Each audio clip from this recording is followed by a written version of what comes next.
Good morning.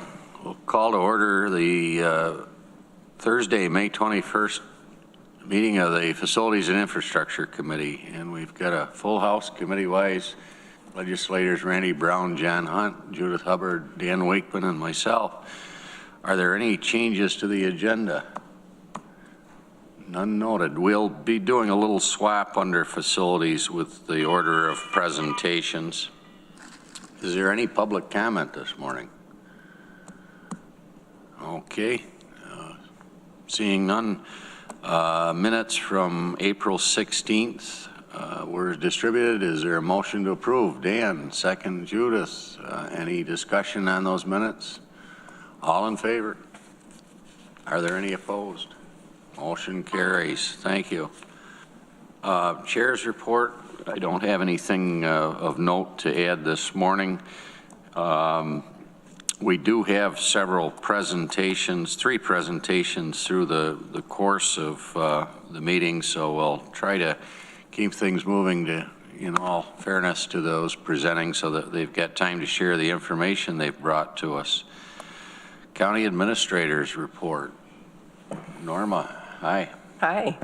I don't really have any additional report other than the resolution that you have on the agenda for the telematics, requesting contingent funds to add telematics to the county fleet. Well, with that, let's put that on the floor. Under 6A, resolution contingent fund appropriation, county administration for vehicle telematics implementation, ID number 14063. John moves, second. Dan. And good morning, Terry. Good morning. You're spending a lot of time with us here lately. Always. Yeah, no, I think we've talked about this with many of you at the Budget Committee. I mentioned it again at the legislature meeting on Tuesday. I think, Randy, you had some questions at that point. You said you were going to hold for this meeting. So essentially, we're going to be putting telematic devices in all of our vehicles. It'll allow us to track them, to help hopefully with some maintenance savings, and to just give us a better sense of where vehicles are at any given time. So yeah, happy to take any questions at this point. Questions, Randy? I'll start with. No, go ahead. Oh. All right. Well, I'll take the baton here. A couple, and I'm sure these are going to be very quick. I thought I heard, and maybe I'm wrong in this, which is why I'm clarifying. I thought I heard on Tuesday that all vehicles had this already. No. So, no. Okay. So right now, but this will make all vehicles have this. This will make all vehicles have this. Currently, we have all the highway vehicles have them, and around 35, 36 vehicles that are non-highway vehicles amongst a bunch of departments have them. All right. So thank you for clarifying. And within the, if I can just add to that, though, within the fleet, the plan for the capital fleet, we will be adding those upfits to every new vehicle that's purchased as well. So that will be part of that. I see in line 21 that this excludes highway. Why are we breaking highway out separate here? Is that a separate plan? It's because they already have the telematics and they've already paid for them. So this is to get the telematics for the rest of this year, and then it'll be folded into the budget for next year. Okay. Is this 2 different agreements then, or one agreement for us? One for highway and one for everything else? Or is it? It's a good question. So currently we have a contract for the highway vehicles that, I don't know, Nick, if it runs through the end of this year. What we would be doing is signing another contract with Verizon Connect, which is the same telematic provider that the highway uses for the rest of these vehicles through the end of this year.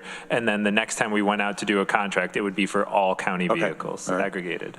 Last question I had, I see these are cell coverage, right? These presumably handle dead cell spots, because I know there's a lot. Yeah, they keep recording the data, and then they're able to send it once they regain connection. Thank you. Yeah.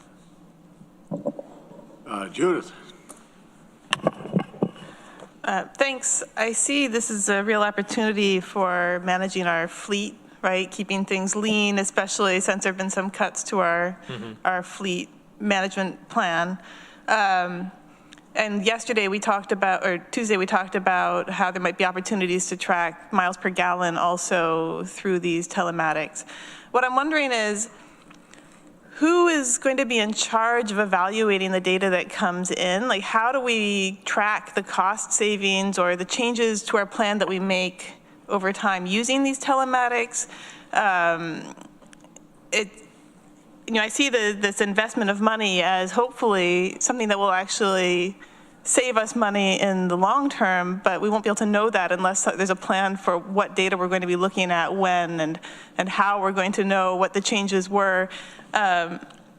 Hopefully we have some of this information already from how the highway department has been using its telematics. Maybe there's a way to look at that data to draft a plan for how we're going to use the new telematics that come in.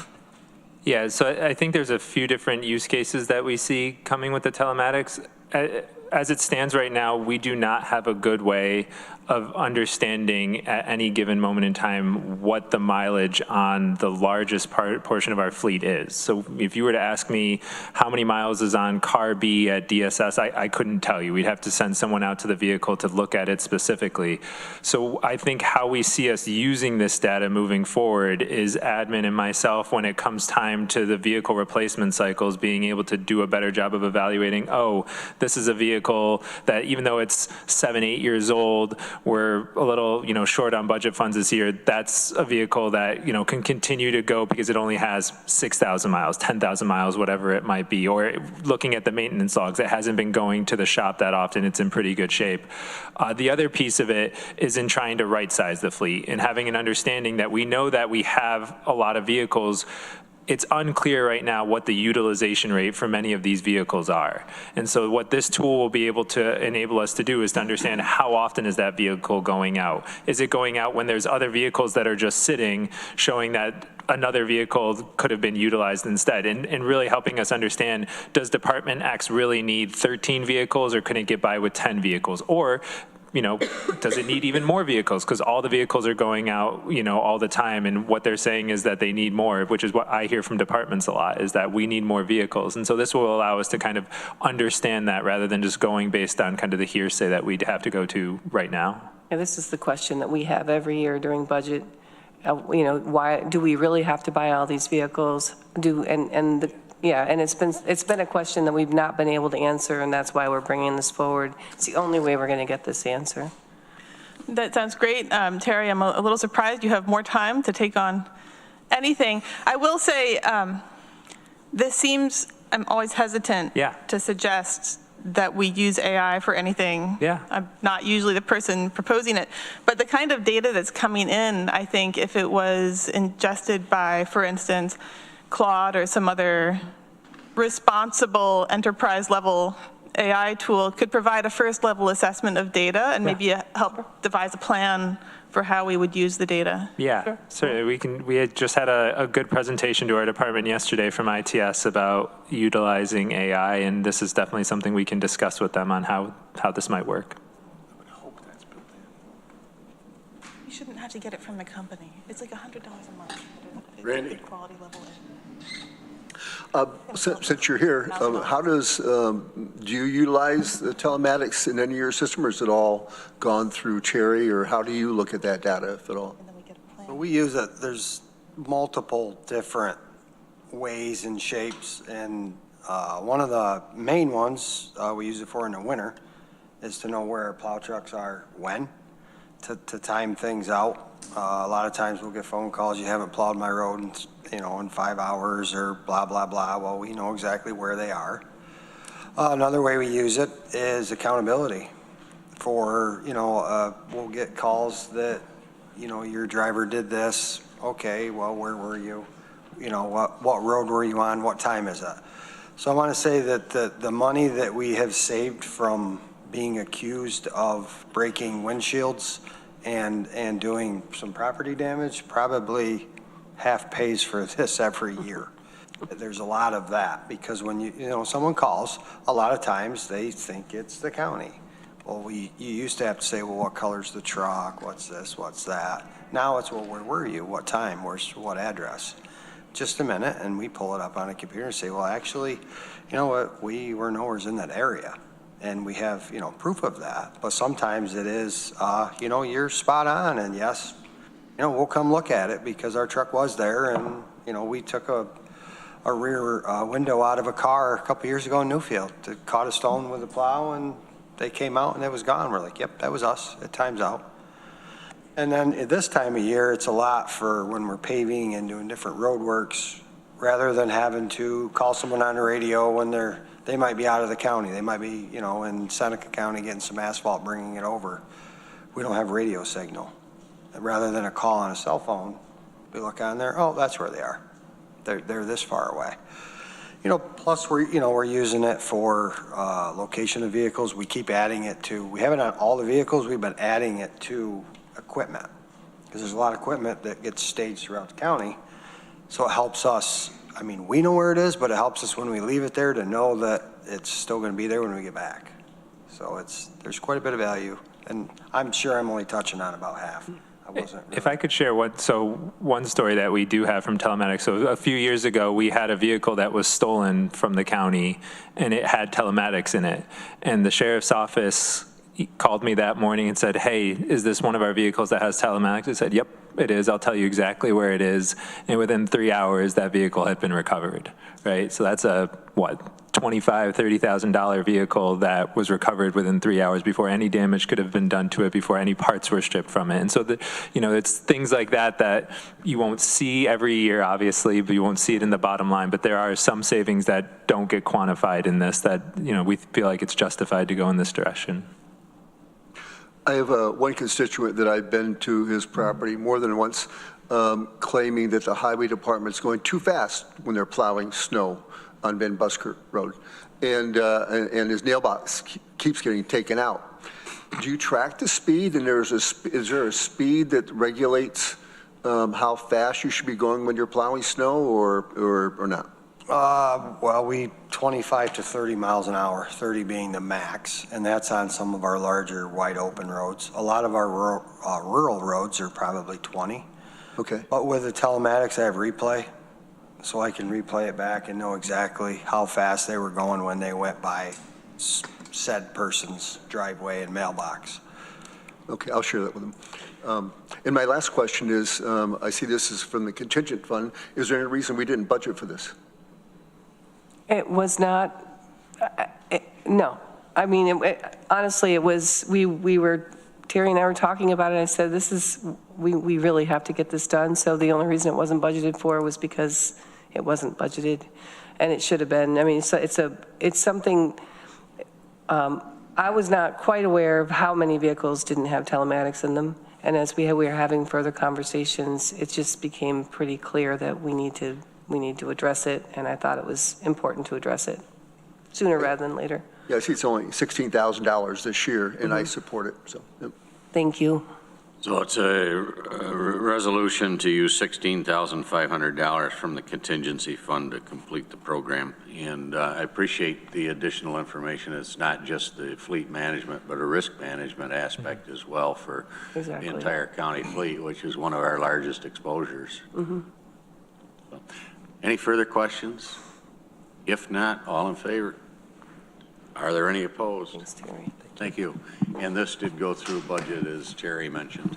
And so we'll be seeing it at the legislature. Highway Department, Nick, you shouldn't have moved so quickly. Good morning. Do you want to report anything, or do you want us to go right to the resolutions?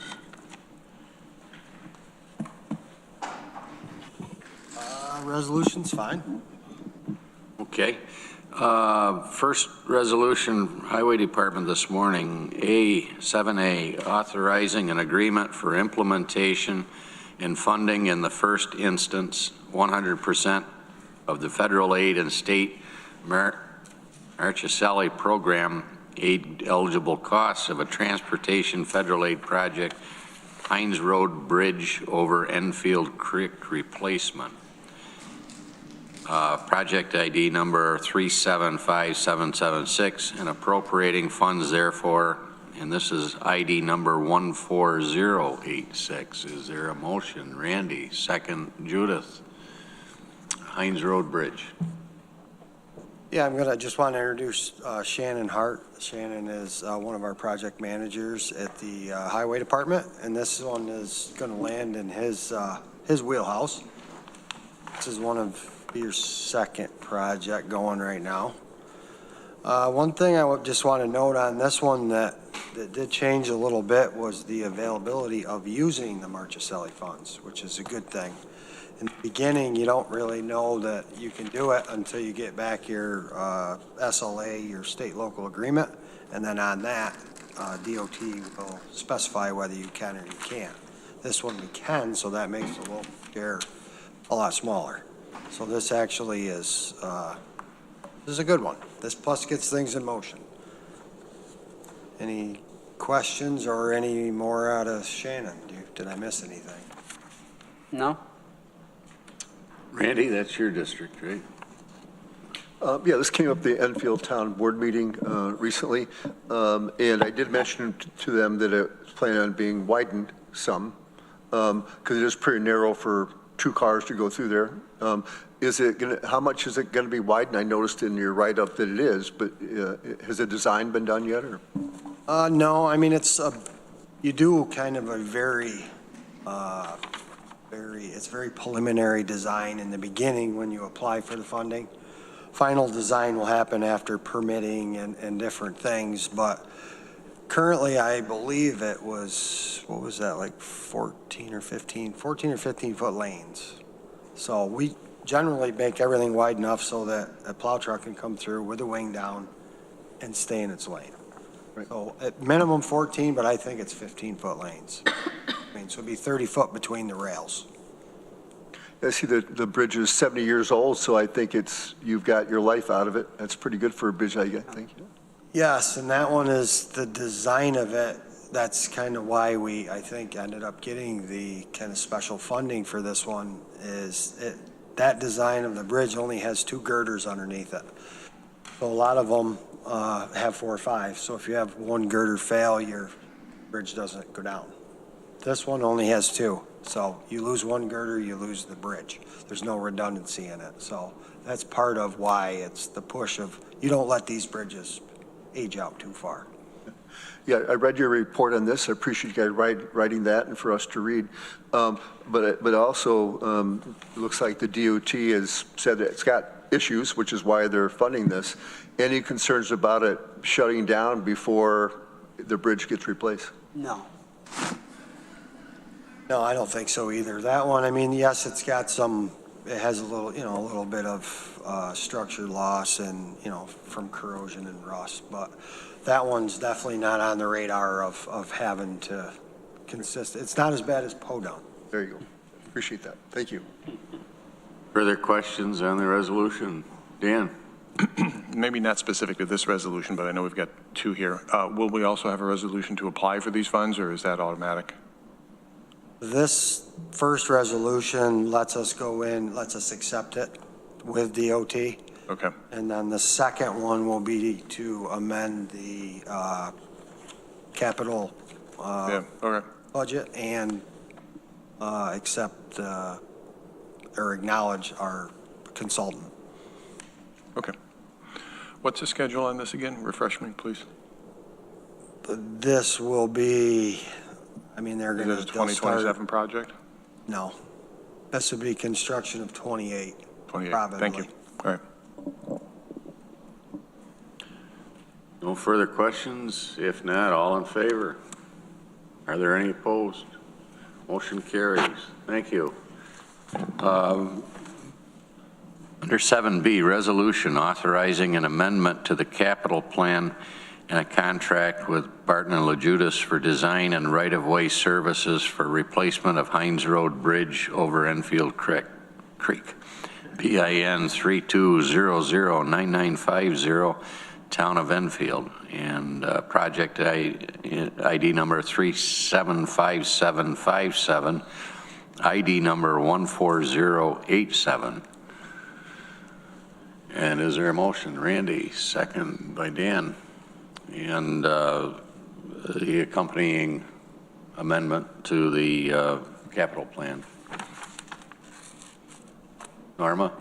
So what this will do is it will, in 2026, the legislature approved $100,000, $100,200 of tax funding to cover the local share for this project. That was 2026 with the anticipation. I think that was probably some of the engineering work that was going to take place, as well as approved $575,000 in 2028. So this motion would move the $100,000 that was budgeted in 2026 would go into the fund balance for capital, and then we would be reallocating those funds to a different project for 2028 through the upcoming budget.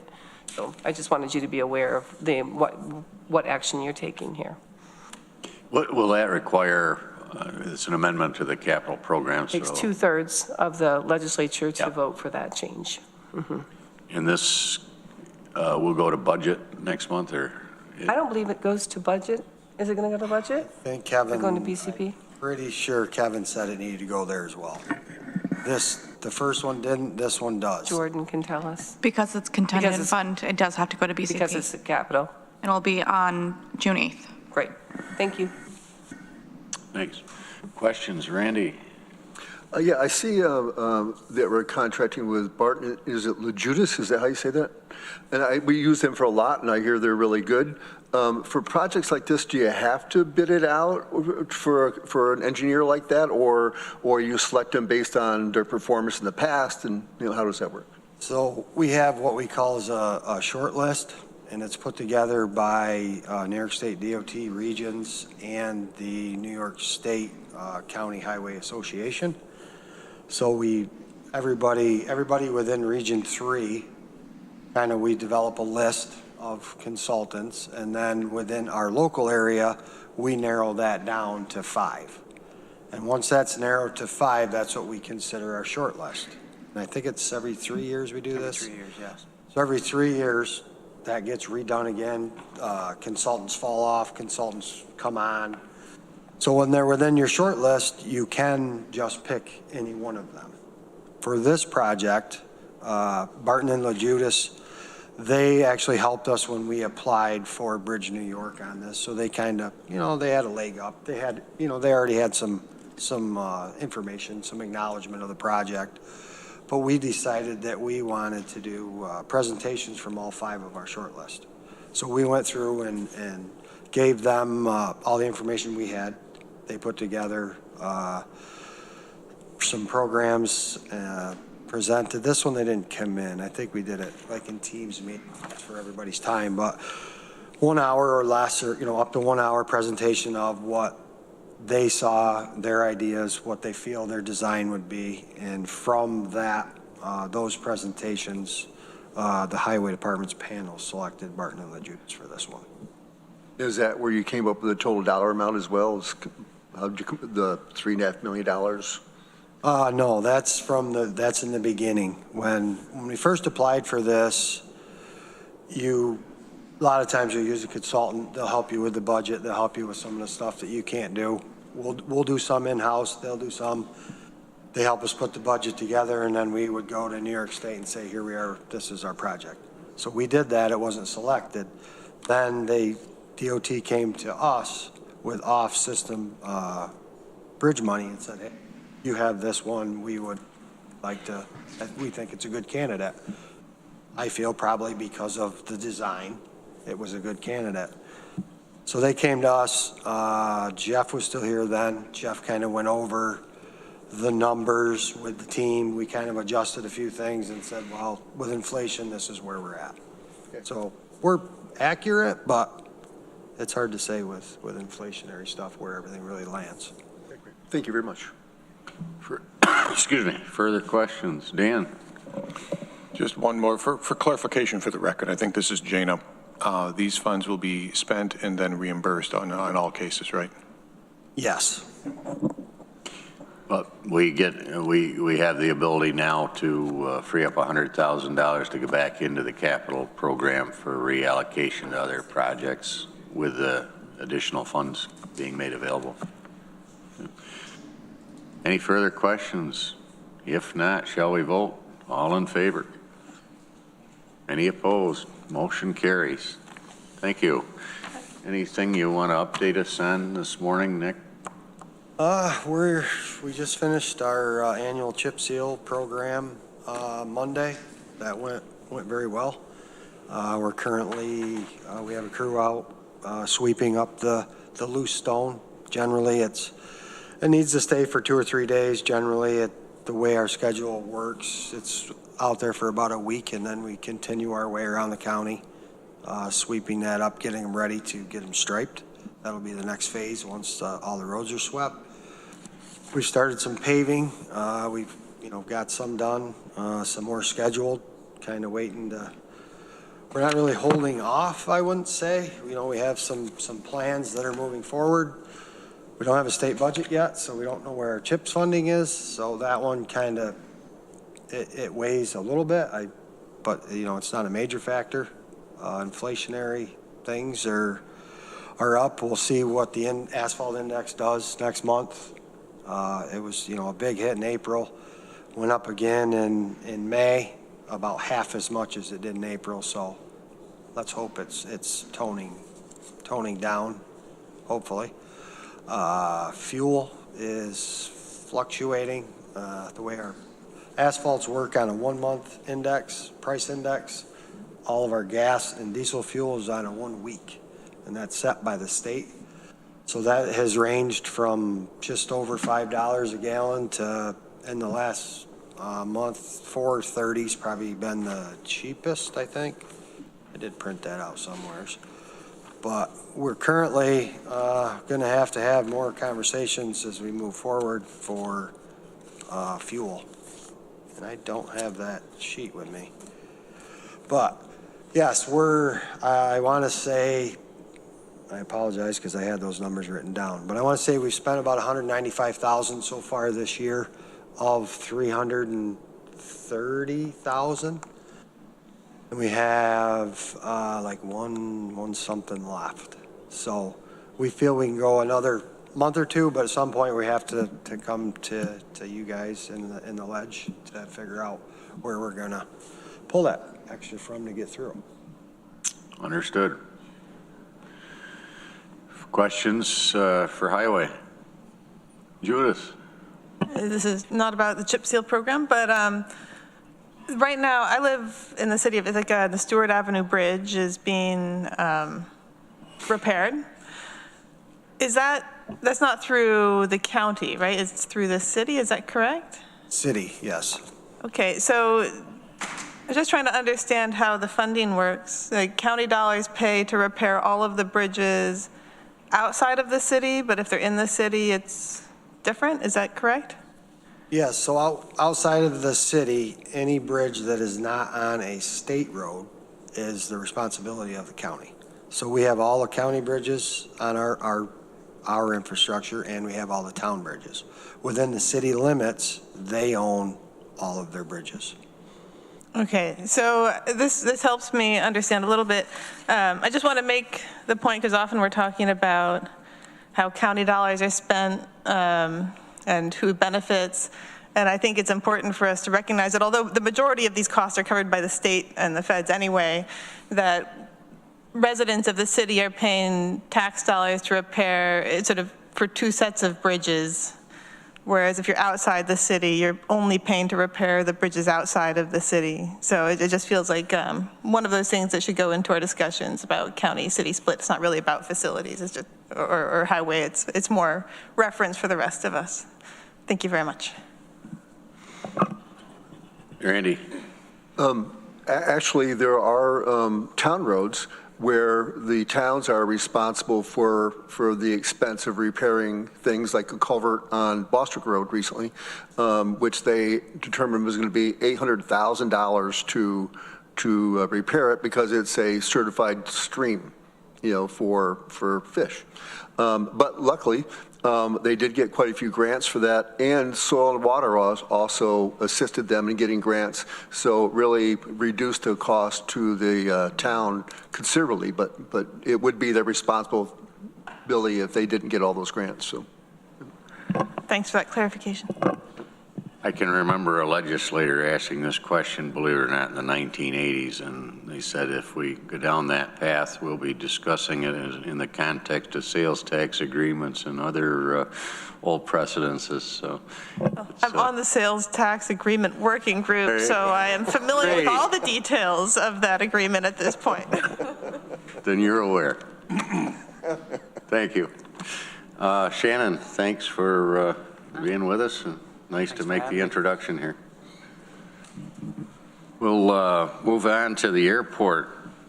Yeah, Roxanne's with us and bringing forth a resolution authorizing a license to enter Cornell University chemical disposal and radiation burial sites, continued remediation, monitoring, and maintenance work at Ithaca Tompkins International Airport, ID number 14092. Moved by Dan, second by John. And what would you like to tell us on that? Anything continued work? Continued work required by the DEC. It's the Cornell, there's a radiation disposal site just off, the back side of the airport. I think it's been there probably since the airport became the airport up there. So they come in, they monitor, they check water level measurements, groundwater. They're coming in, depending on the weather and the rain, it could be once a week, once a month, report it to the DEC. This is a renewal agreement. It was reviewed by Maury and his team. It's just kind of a standard. There's really nothing that affects the airport, no cost on the airport, but it's a 5-year agreement, and just bring it to the ledge for approval. And I can also, at any time, if you want a report from Cornell on it, or I can send an executive summary when they send them out, I'd be happy to do that. But this has been going on for many, many years. Many years. Is anticipated to go on for many, many more. Yeah, I think probably a lifetime. I think it's probably been going on since before I've been there, and we all know I've been there a few years, so. John? Will there be any information in that report? Will there be any information in that report about the actual measurements of contaminants that they detect? I can look through old reports too and see, and if not, I can ask them to put something together too, and I'm happy to, just have them send me an executive summary and send it out to the committee. Thank you. Yep. Judith? I would rather see a report before we vote on this. I'm looking on their website. There's an annual report from 2020, but that's now 6 years ago. And I just feel like,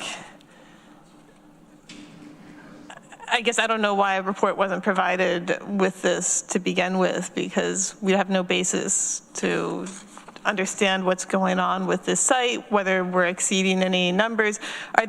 Are any of these wells, it says to install and maintain groundwater wells, do they want to actually install new groundwater wells? And if so, what's the justification for that? How many do they want to install? It's not, you can't plan everything 5 years in advance, but it's just very bare bones. Yeah, and that's the last report I actually had, Judith. It was kind of off my radar, no pun intended. I wasn't involved with this when it came back, 5 years ago, but so I'm working with the gentleman now to get more information in detail. I just haven't had it provided, but I can contact him when I get back to the office, and if they have a 2025 report available, I'll send it out to the committee as soon as I get it. And it should be on their website for the general public. Absolutely. Further questions, Randy? I see there's a timeline here that the license expires next month. Is that a concern if we delayed it, as Judith mentioned, until we get a report? Is that a concern at all, or? It could be, only because they do have to continue to monitor this for DEC regulations and requirements. So, this is something that they have to do and continue monitoring, I think, probably for a lifetime of the land and the wells. I don't think we want to see a lapse.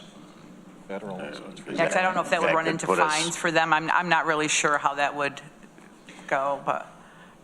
No. I'm not very concerned about them running into fines because they decided to submit last minute without any information. I feel like that's on them. They should have started this process earlier. Now, if there's a safety risk for people, that's a bit different, but I see this as a renewal of something that's been going on for a period of time. It's procedural. I don't know that anything has been identified, but certainly I know of sites in my own community that are continuously monitored based on things that happened in the 1930s and the 40s, and I certainly wouldn't want to see that impediment placed in there.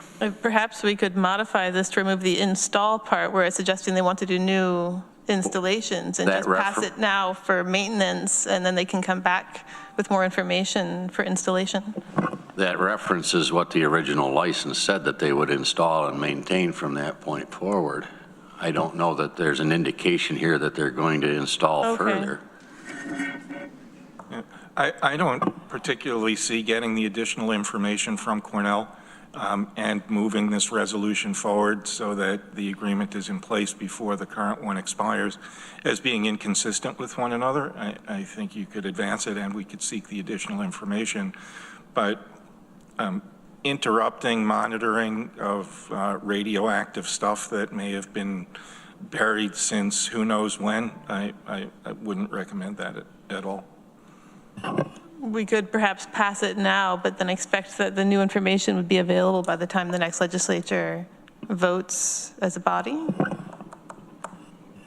I'll ask him today. I'll reach out and get the report. So it looks like this is scheduled to go to the June 2nd meeting. What information would you, how would this change your support or opposition to continuing to monitor this if you had that information? I mean, there's certainly other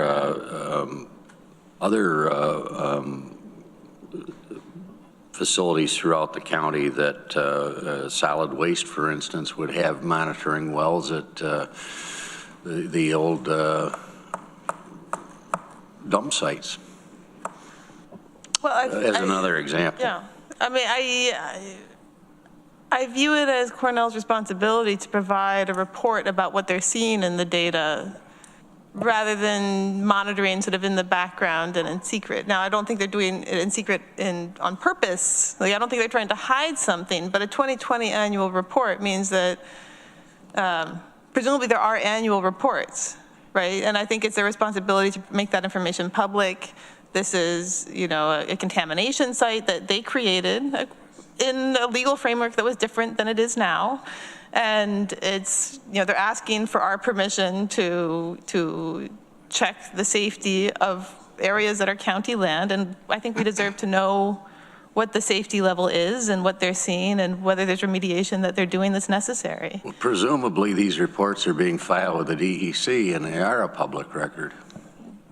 Then it wouldn't be very hard for them to send them to us or put them on the website for people to see. Nor would it be hard for us to go in and research them. They do have a website which lists an annual report, and it's not being kept up to date if there's more annual reports available.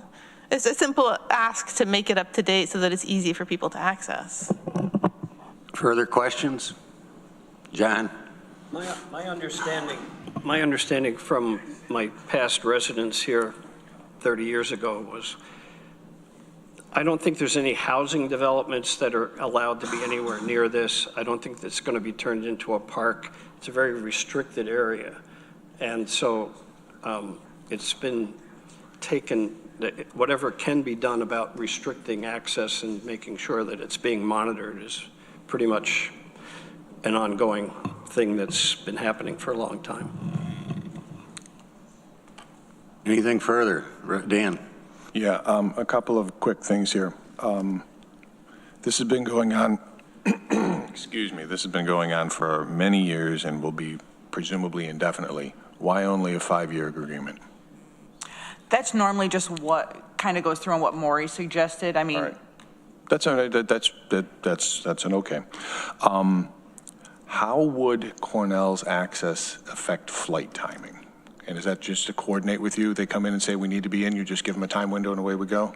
they go in because they're not in anywhere near any of the operating runways, movement area. They're all completely off movement area. They're, you know, they're kind of on the back side. They do come in through a gate, so they just do call and let us know. All right. So they, well, they let you know every time they're on. Correct, just for monitoring inside the secure area, so that way, and then we call and let the tower know so that the tower also is Right, aware. because I'm sure the FAA has some security regulations on that too, right? Correct, on just anybody entering the fence. Correct. Yep. Got it. Thank you. And my last question is, I found it very helpful here that you highlighted that the Cornell's monitoring of this is for required by DEC regulations. I did not see that anywhere in this resolution, and I'm wondering if there is value in before I make an amendment motion here, if there is value in on line 11 saying university to continue remediation, monitoring as required by DEC regulations and maintenance work, et cetera. That clause there, as required by DEC regulations. Is that an appropriate clause, or is there federal regulations, or is there, I mean, I'm just wondering before I potentially put that resolution out here, any general discussion? Well, the DEC is probably implementing EPA regulatory processes in this. Well, I just found the fact that the Cornell's required to do this, and I thought that would be helpful in a whereas. That's all I'm floating here, and I'll make that motion if we think that's appropriate language, or maybe I'm not right with that. Maureen. I think if we're going to do that, just to be sure we cover everything, I would say in accordance with all applicable federal, state, and local regulations, so that way we're sure we've covered Okay, everything. I can do that. All right, so I'm going to move then. After the word monitoring on 9/11, as required by all applicable state and federal regulations. Is there a second to that? State, local, and federal regulations. State, local, state, how do you want Federal, state, and Federal, local state, and local regulations. Well, let me ask the mover and the seconder. Is that friendly? Who moved? I believe. Who moved, Jordan? Who put this out there originally? You. Me? Oh, yeah. Well, then it's friendly. There you go. Is your seconder? Second was John. John, is that friendly to you? No, I don't think it's necessary. Okay, so then we would need a seconder and a vote. I'll second it. Okay, moved and seconded to add that language. I have a question. Yes. Maybe this is for Maury. Would that mean that they can't do any monitoring beyond what's required by federal, state, and local regulations? Would it limit them in their monitoring? No? No, they could do more. Okay. They could always voluntarily do more. Then, fine. Moved in second to amend that. Could you repeat back the change to line 11? Are you asking me? Or the mover? Oh, I can move that, all right. The whole clause there, whereas the most recent license to enter is due to expire June 8th, 2026, and there is need for Cornell University to continue remediation. Monitoring is required by federal, state, and local regulations, and maintenance to work on the groundwater wells located on airport property. As required by federal, state, and local. No, I inserted that. Inserted after monitoring. Mm-hmm. Any questions as to the amendment? All in favor? Are there any opposed? Opposed by Jen, thanks. Okay, to the main motion, is there anything further? Shall we vote? All in favor? Are there any opposed? Motion carries. Thank you. I'd like for this to not be on the consent agenda. It will not be. Oh, thank you. Roxanne, anything? Just a quick update.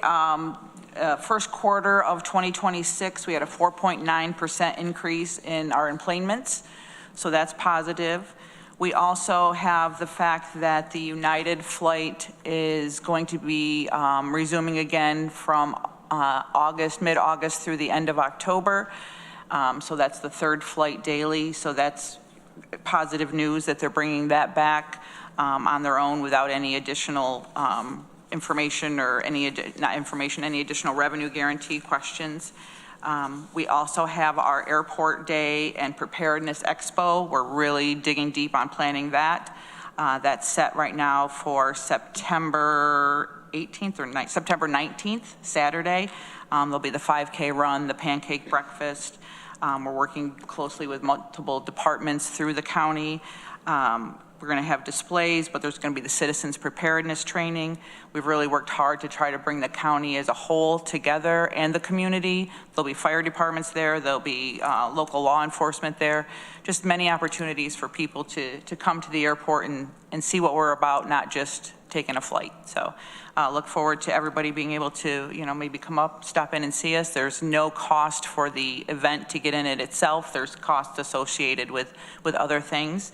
We're working close with Teganic Aviation to possibly bring Whiskey 7 back again for rides. That was a big part of it last year. There was no cost to us. So we're looking at doing that again to bring people in. That's good news on the employments. Yes, very good news. Randy. Yeah, I was just reading something about United and how their profits were up, which I found that interesting with the cost of diesel fuel. Since Cherry's here, I know that there was a plan to look at putting solar panels around the airport, and looking at that. But across the street on Warren Road, there's quite a bit of acreage over there that is not buildable, right? So which means it could be utilized for something else. Maybe some of it is buildable, I don't know. But have we ever looked at the land across from on Warren Road, across the airport, and could you put solar panels there? So my understanding, and Roxanne would be the one to talk about this, is that it's a clear zone. So by FAA regulations, there's no structures that can be placed in that area because it's designed for if a plane were to overrun the runway, it would be able to go into the clear zone and not hit any structures and result in a tremendous accident. So a safety thing. So the FAA stops any construction of any kind in that area. That's interesting because if you fly around as I have, there's airports where there's houses literally right past and right before the runways. Yeah. San Diego would be a good example. There's Chicago would be another one. Yeah. So I mean, it's interesting. So they may say that, but it may be solar panels maybe would be something would be different. Maybe I don't know. We have looked at, and there has been studies, and there was the possibility of getting solar panels, but then I think it was the solar panel company. It was when NYSERDA had pulled back, and now we're talking with NYPA. But even when we were talking about with NYSERDA, I think the early conversations that we had that you and Josh had with FAA indicated a hesitancy to allow anything in that area. That's all I know. All right. I just wanted to ask. Yeah. Thank you. Further questions for the airport? If not, thank you. Thank you. We'll move ahead to Ithaca Tompkins County Transportation Council, ITCTC. Tom, good morning. Morning. We have a resolution before us. I believe we saw this at budget creation of Ithaca Tompkins County Transportation Council, ITCTC, Transportation Planner 1 and Transportation Planner 2 positions. This is ID number 14048. Do we have a motion? Moved by Randy, second by John. Just a few points that could be helpful.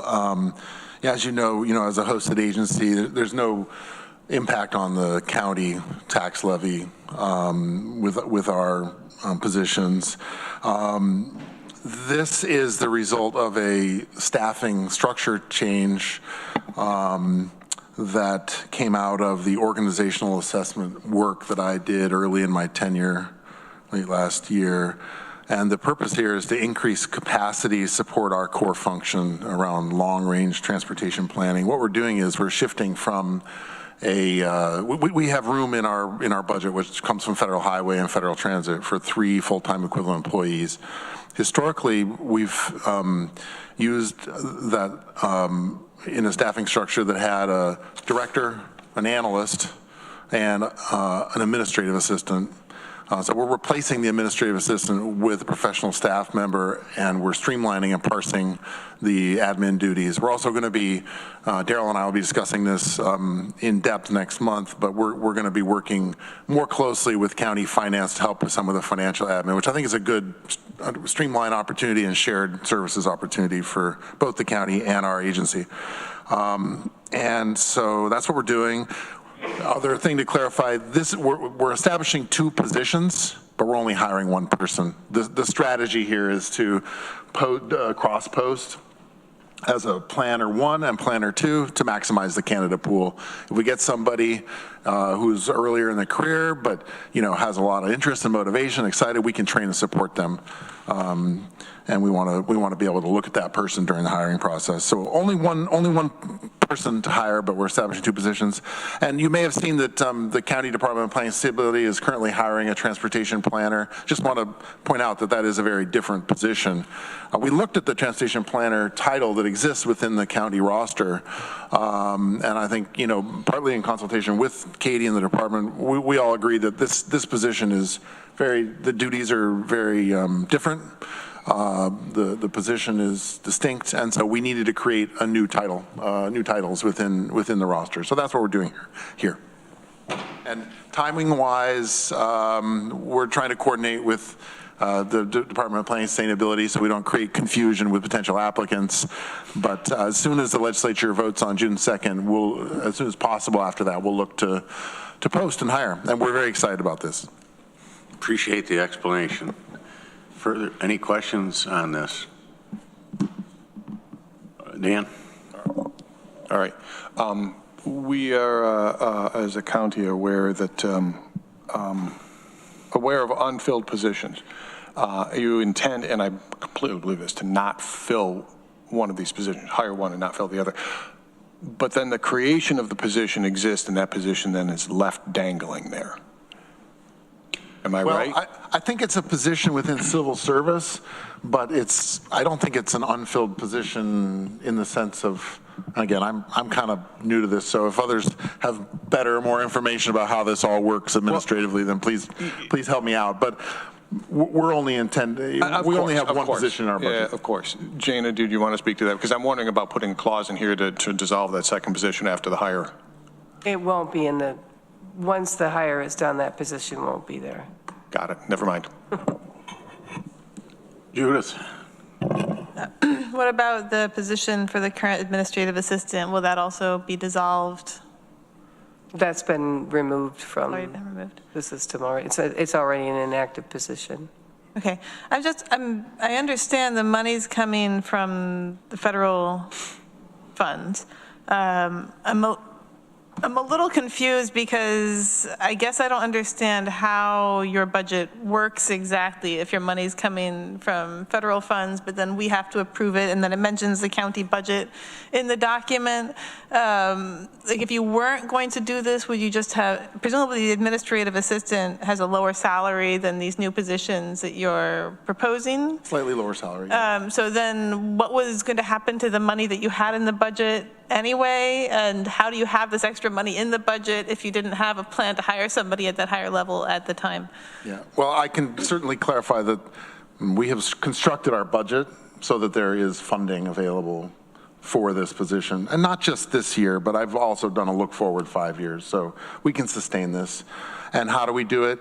We have an allocation, and then we work with that allocation to, fulfill our work program, and we have various lines. One of the flexible lines that we have is program expenses, contract lines, and so in some years we have more or less funding available for external contracts. We also have flexibility in that our federal transit funding lines, we spend down until they're zeroed out, and so there's sort of some rollover that happens historically year to year, and so we have rollover funding within our FTA budget lines and also within federal highway, and so we've got a fairly substantial unallocated reserve that's kind of agreed upon between NISDOT, which receives the federal highway money in the first instance. Our budget is rather complex in that, we have to coordinate with NISDOT that then coordinates with Federal Highway. The timing of the budget cycles is completely different. And so we have to do this dance every year. But our salaries and the salary for this person is paid in the first instance by the county, and then reimbursed through a reimbursement process by NISDOT, which receives the funds in the first instance from Federal Highway. So all of those have to agree, and so we do that. And you all approved our budget, but certainly there's more opportunity to do a deep dive and explain all that if it's of interest to the committee, as obviously our direct report to the legislature. I hope that answers your question for now. Yeah, that does answer my question. And just to clarify, the overhead for salaries is also then reimbursed. Okay, thank you. Yes. You work on 5-year plans. Is that part of the implementation with the federal government? Actually, our budget is developed annually. The 5-year plan that you see and that we talk about here is related to the TIP. The TIP is the federal investment in projects. Our role there is to facilitate a decision-making process so that there's local voice in what projects get funded. And the agreements for those projects happen between the project sponsor and NISDOT. And so that is all done on a well, we update it every 2 years, but we show 5 years of funding. So you may be thinking of that 5-year cycle as it relates to our TIP. But our UPWP, which is shorthand for our work program that we develop every year, is an annual process. But I want to make sure that we can sustain this staffing structure over the long term. And so when I said I did a 5-year look forward, I kind of projected out what, based on historical allocations, have been what we ought to be able to sustain over the long haul. And we can sustain this staffing structure, beyond 1 year moving forward. Okay, Randy. Yeah, thanks for being here, and thanks for your write-up on this. It's always great to see that, and also for the public when they're looking at our agendas to understand what's going on here.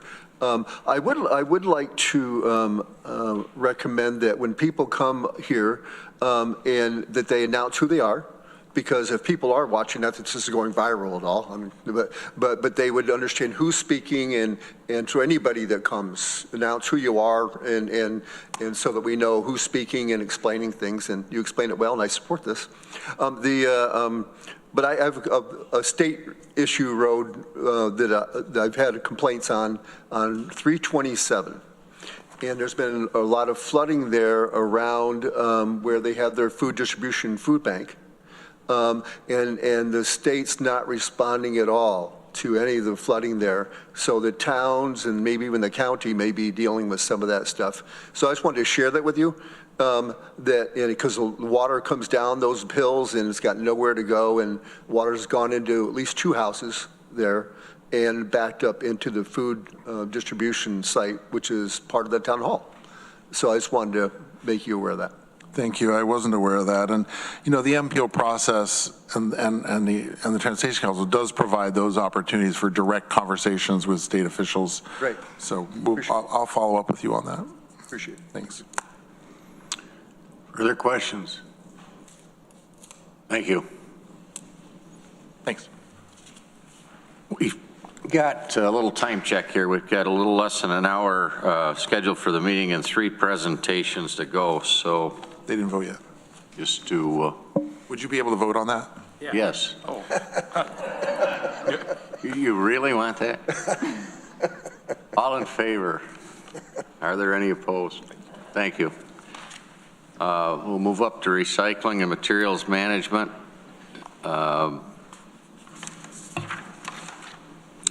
Couple of reports, information item, and a presentation. And let me ask Leo, how would you like to approach that? Well, let's take them right in order. Capital payment summary. I guess I'll just update you on where we stand with our 2 capital projects. I reported F&I last month. We didn't receive any bids on the RFP for the, am I in the right one? Yeah. For the, That's just the other one. yeah, this one? Sorry. That's a light. Okay. Yeah, so 2 capital projects I reported last month that we didn't receive any bids on the landfill leachate system upgrades. We put that back out on the street. We made some changes to that as far as accepting partial bids for the different tasks up there. So that's back out on the street. And then the upgrades for the vestibule and gutters at the recycling and solid waste center is also on the street. And I think we're expecting those back second week of April. So. Any questions on the capital payment summary? Thanks.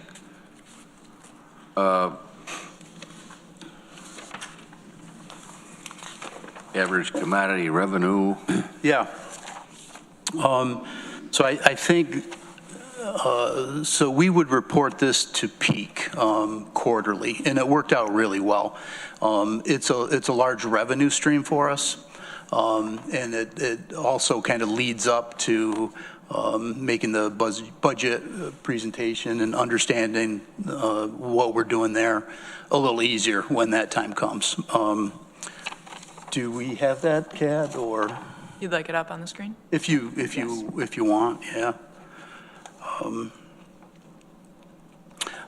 I believe this is the first time that we're updating this committee with the average commodity revenue, also known as ACR.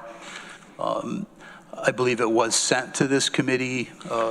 It is in our agenda. Presentation from Peak as well when we did that in February. So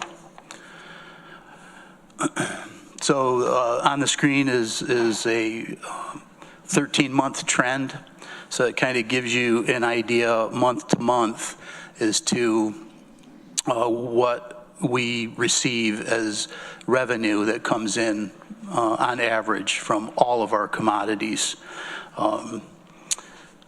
You can kind of see the ups and downs with it. If we look at January of 2026, that's not starting the year out very great by any means. You'll see a large spike in February. It's nice to see the large spike, but sometimes there's some contributing factors there that cause that spike. So in other words, that particular month we sold aluminum, UBC it's referred to as, used beverage containers. That is a high commodity value material. So that drives that spike. We don't sell that every month. Then you can see we're back down to $47, $48 in April. So on the next chart just gives you a little history of what we've budgeted over the past 6 years, what we've actually received over the 6 years, the actual total revenue that we received, and then the total revenue budgeted. If you look at 2026, we budgeted $80 a ton. We're projecting to end the year at $58. What that means in total dollars is right now we're looking at about a $200,000 shortfall just in this revenue stream here. The plus side of that is we know it early in the year and we can adjust. So, and then looking toward 2027, if we averaged out the actual ACR for those 6 years, it averages $70. Right now, Kat and I, working on our budget, we're starting out with a $70 ACR. It's a little information for a little later in the budget process for you guys.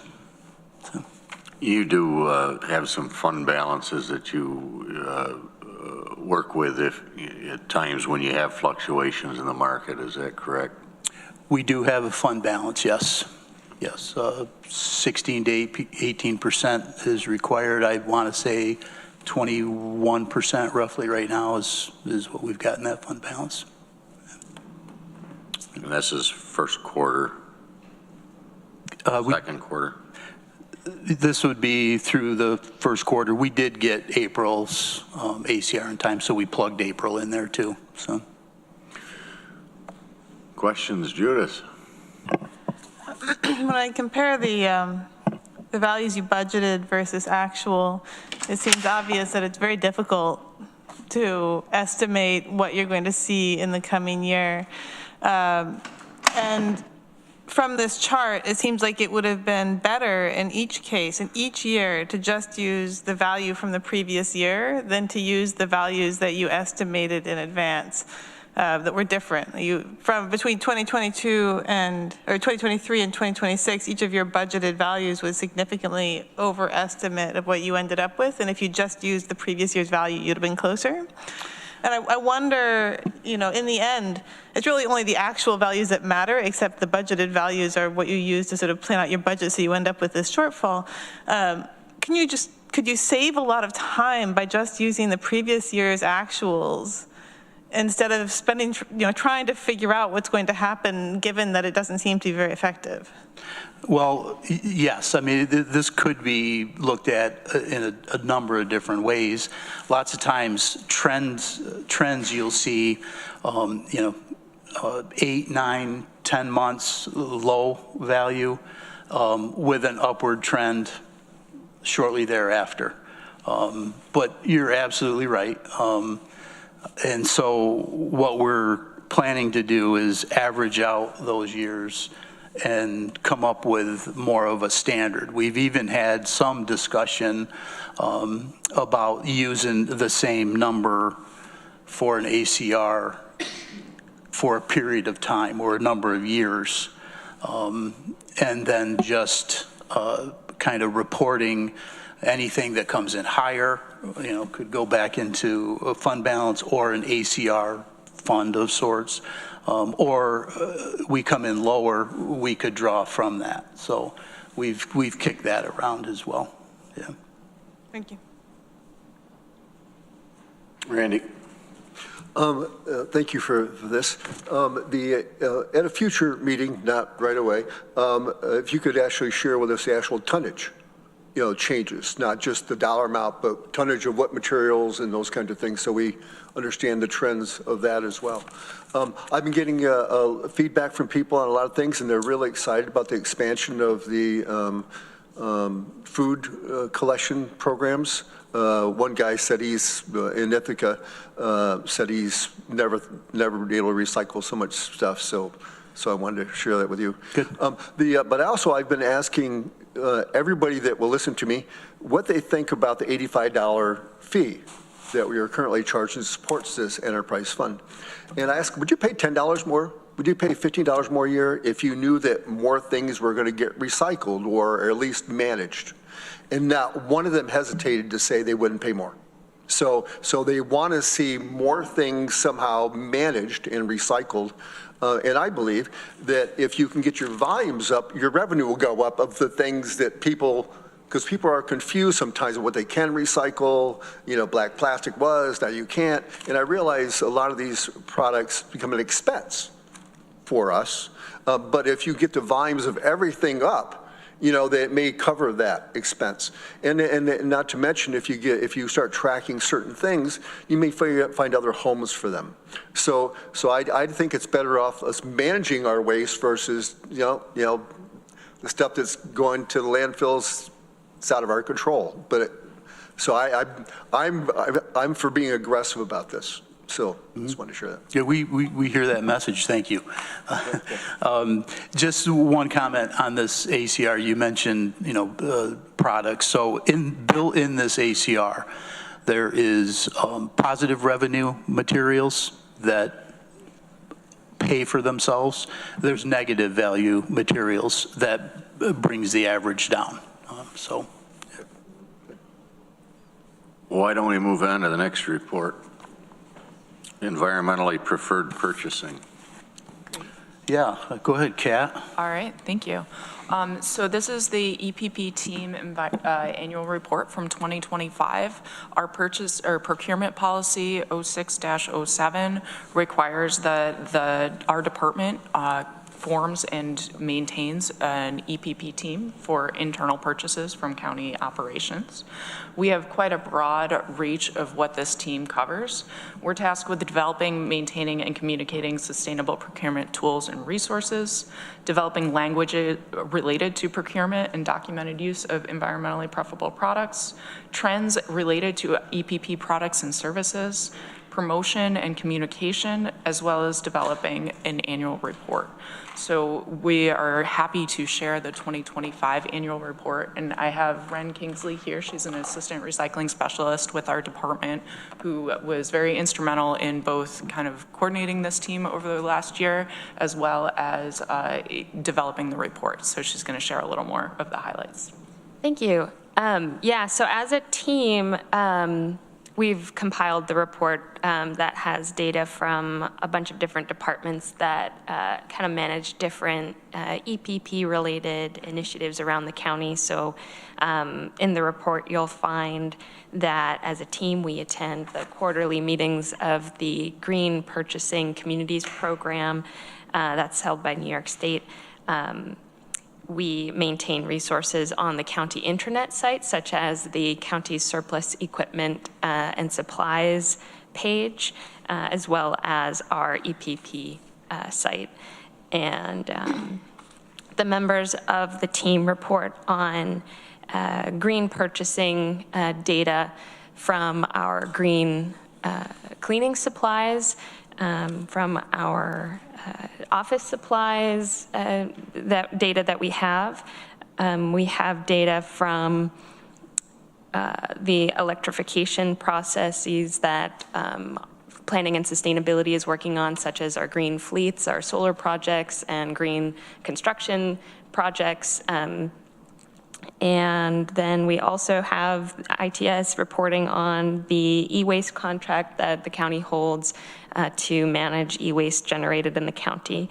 And I wanted to just, while I'm here, give a huge kudos to everybody around the county who is working on championing these initiatives. And yeah, because it definitely has been a long process and we've come really far. And this year was the first year that we were able to put year-over-year data together to kind of get a sense of the trends as a whole.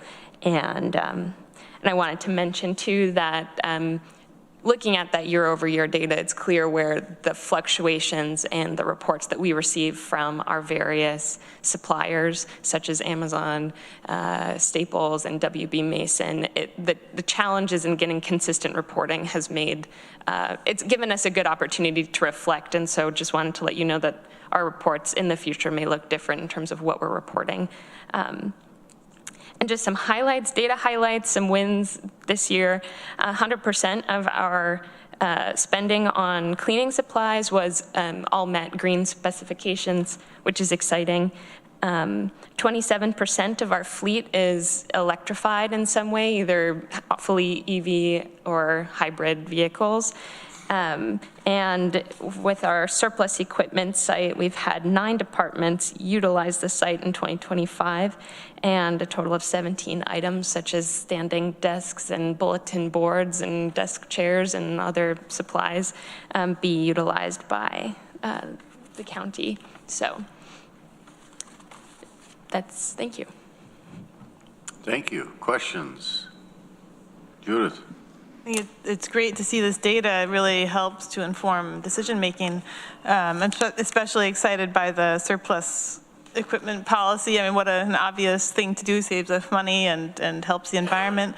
I'm looking at the chart and the beginning of the annual report, which shows the purchasing from Amazon, and frankly, I find it pretty surprising. Because it shows that between 2022 and 2025, we increased our spending on office supplies from Amazon from, it looks like about $90,000 to $225,000, which is a huge increase. And there's no decrease in the purchasing from Staples shown here, and the amount spent on WD Mason doesn't seem nearly in the same order of magnitude. do you know why we spent so much more money on office supplies last year compared to in 2022?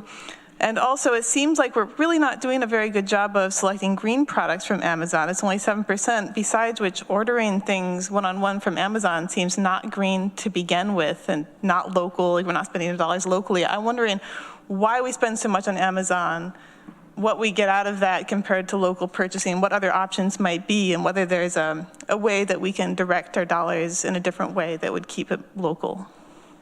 So I think one of the, as you're saying this, one of the pieces that it would be good to clarify is I don't believe that's just for office supplies from Amazon. So while it's under kind of our office supplies component of the category, we had included it there because I think a lot of purchases do come through for office supplies from there, but it could be for other materials. So if there were an event or a reason that more purchases were happening, that could contribute to some degree for that.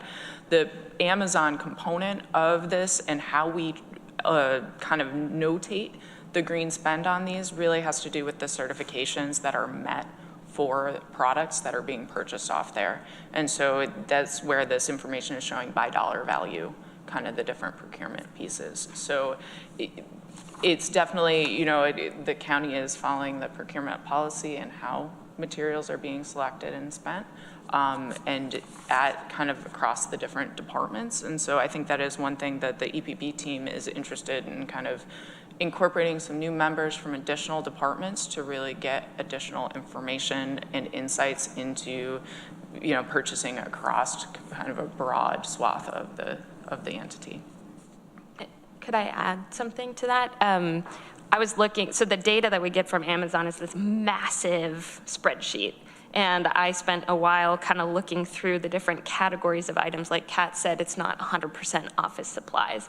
You know, some of the larger items are like furniture and stuff like that. So I think one of the ways that we could, as a county, reduce our Amazon spend is by utilizing resources like our surplus equipment site, you know, by categorizing items in our department, you know, making them available so that county departments could think first to like, maybe I could find what I need on the surplus equipment site instead of looking to Amazon first. So I think our EPP team is working on this year expanding accessibility and awareness of some of the internal resources that we have so that we can be better utilizing them and being able to reduce costs where we see them. Thanks. Yeah, I agree. I think that's great. I question whether an item that has a green aspect to it being purchased on Amazon should really qualify as being green at all, because, you know, it's being shipped from somewhere individually. There's a lot of non-green aspects that come with the purchasing of the item, even if the item itself is green in some way. Maybe this is something we could take up in GO, is our procurement policy, because I really think we should be spending dollars locally whenever we can, you know, not spending it on things, you know, even if it weren't for this green aspect, it just makes sense to keep tax dollars local as much as possible. That's good, yeah. Yeah, if I could just chime in, I think the P card drives a lot of that as far as just easy purchasing with paying with the P card. That may have something to do with it. Any further questions on this report? Thank you. Thank you. One of the last things I think we have is, last meeting, Randy asked for some information on percentages. I think we reported last month, roughly 20% of the waste stream was made up of food scraps. So CAT had put together or pulled some things down from the state as far as their breakdown. So as a starting point, a lot of the data that for this follow-up question was pulled from the New York State Solid Waste Management Plan. This was published in 2023, and the data from the plan is actually from 2018. So we wanted to start kind of with the question, you know, I think the question came up, approximately 20% is food scraps. What else is in the waste stream? What are the components? And so pulling that to be comparable, we took a look at the state data as a starting point to kind of give you some insights. Data collection was definitely one of the bigger challenges identified in our process for developing our local solid waste management plan, and Leo will provide some more information following on our facility. But when it comes to what's in the waste stream locally across the planning unit, it's something that's still a bit of a challenge. So we're looking to state data to kind of provide that comparison. This donut chart really demonstrates what's in the waste stream as a whole, encompassing trash and recycling. This represents MSW, or municipal solid waste, which is waste from homes, offices, businesses, restaurants, stores, commonly referred to as residential, commercial, and institutional waste. As I noted earlier, it is 2018 data. You can see some of the larger types of items in here: paper at 32%, organics, if you combine the food scraps, at 17%, and the yard trimmings at 7%. That's a pretty big piece of the puzzle. Plastics, 14%. So it is important to keep in mind this is the total of the waste stream. Some of this may be going to recycling. It's also important to remember that if a category is paper or plastic, it's not all recyclable as it stands. Just because anything, just about anything can be recycled, but do we have the infrastructure in place to collect, sort, process, and then the markets in place to market the material in a demand for remanufacturing or putting it into a new item. And with mixed materials, that's becoming more and more of a challenge in the recycling system as a whole. When you have something that has several different components in it, it makes it much more difficult to get it into the recycling. So this chart is showing you kind of the total MSW, how was it handled? What percent was recycled versus what percent was went to another disposal method? I think it's important or interesting to note from the state solid waste plan, they noted that since 2008, the state's recycling rate has grown from approximately 36% to 43% of the total waste stream. However, when only MSW, so that's the part we're looking at here, is evaluated, it's remained relatively flat, decreasing from about 1% over a 20-year period. So there's a huge opportunity for diversion, whether it's through waste reduction, reuse, or recycling, including that food scraps recycling piece that we've been working on. And lastly, if you were interested in understanding how things are broken out when you look closer at the waste stream, you can see the makeup of that 19% recycled in this chart here. So paper is the largest showing up, organics is the second largest in here. So you can kind of see how that 19% is being, what makes up that 19%. Yeah, so the challenge that we have locally to try to understand our numbers and our diversion rates, we have the Recycling Solid Waste Center. We know what comes into that facility. We know what goes out of that facility. That's the easy part. In our solid waste laws, we have hauler licensing. So any licensed haulers would report to us through that mechanism any waste that they take outside of the county. So there's waste haulers that will collect waste here. They'll take it landfill direct, whether it's Chemung, Seneca Meadows. They report that to us. The difficulty we have would be, for example, some of the large big box stores where they're recycling material, but they are sending it back to their distribution centers and then usually milled direct from there. So that's one of the things that we're trying to strengthen in updating our laws, where we can get some stronger language in there and require reporting from those entities. It's in there now, but we're trying to make it a little stronger. And then secondly, we have in those laws, we're proposing more hauler licensing. So say, for instance, the collectors that come in and pick up tires at all the auto dealers and the tire shops, they're not reporting to us as to what's going on with the tires.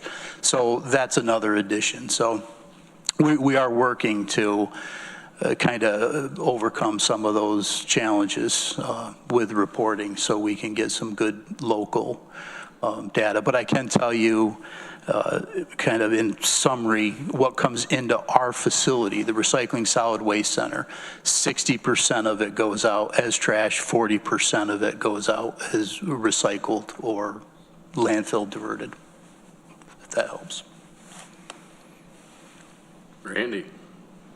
Thanks for bringing up some of these big box stores. They do. They actually manage all their products and send them back to distribution, everything that they do. Yes. I've been to some of those facilities, and they've gotten quite complex, what they're doing. Yeah. Do we charge commercial outfits like Lowe's or Home Depot or whoever, do they pay an annual fee? They do, yes. That's all based on square footage. Okay, so you're talking, we should look at that kind of stuff and how our laws or how the fees are associated to them and what the laws of enforcement, if any. Yes.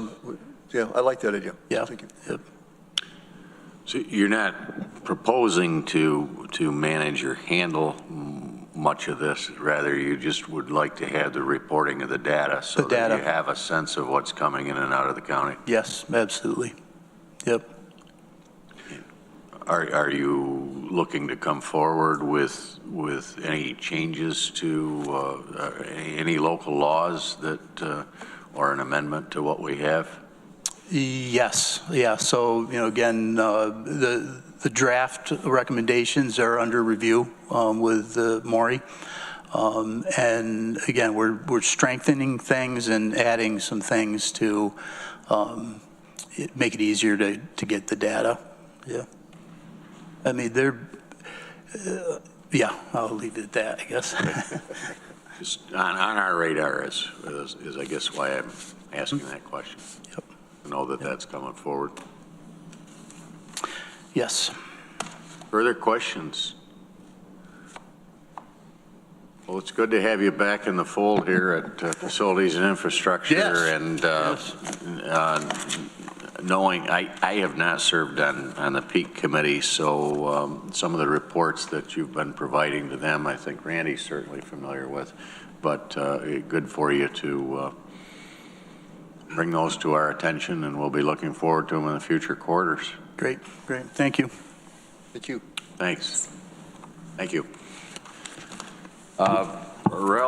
Facilities is next on the agenda, and there was a request to move ahead the presentation on the center project, and I know we have some representatives from Holt that are here with Arel as well. Well, good morning. Good morning. Thank you. So yes, I'm here. Well, everybody knows. Do I still need to announce my name? You said for the public, Arel Lamaro with the Facilities Department. I've got Bernard Best, a project manager with Holt Architects. We've had them working on this project since November of 2024, about a year and a half on this project center of government. So we are doing an update on the project since we met with the legislature, I think it was late February, early March. So a lot has happened, so I'll turn the time over to Bernard to start the presentation.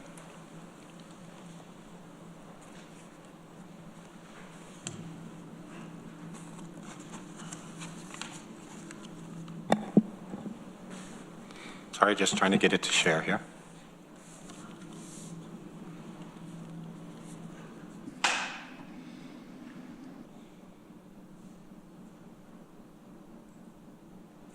Okay. I will try to walk through this quickly and just keep it efficient so we can open it up to questions or ask as you need.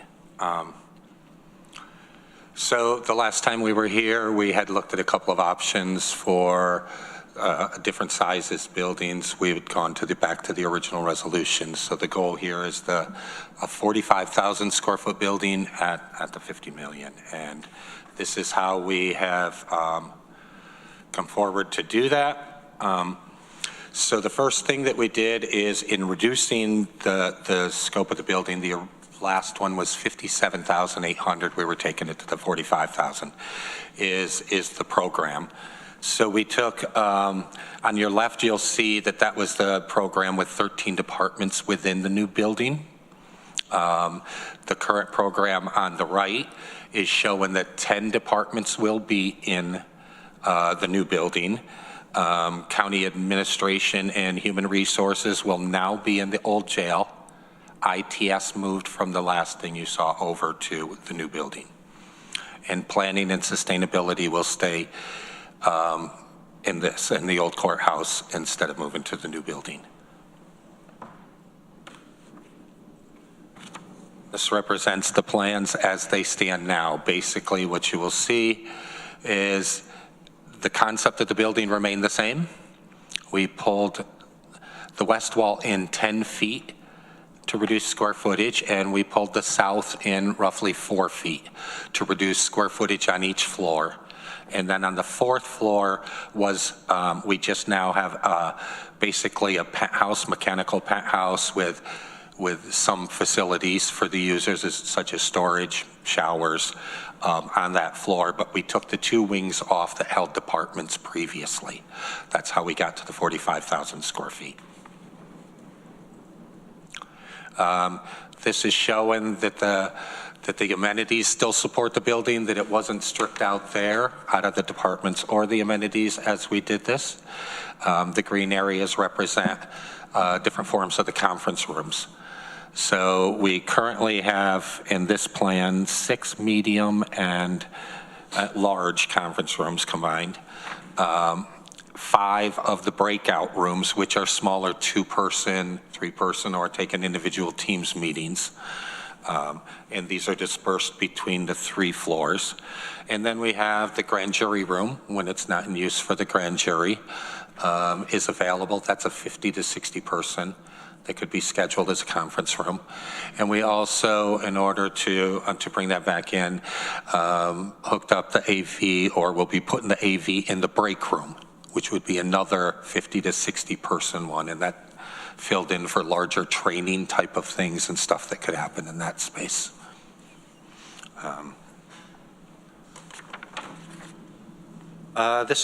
This is just showing some of the interiors. These are the main spaces. We've showed much of this before, so we wanted to show you as we condensed the building that it did not lose the concept that we have come over the last year to get to.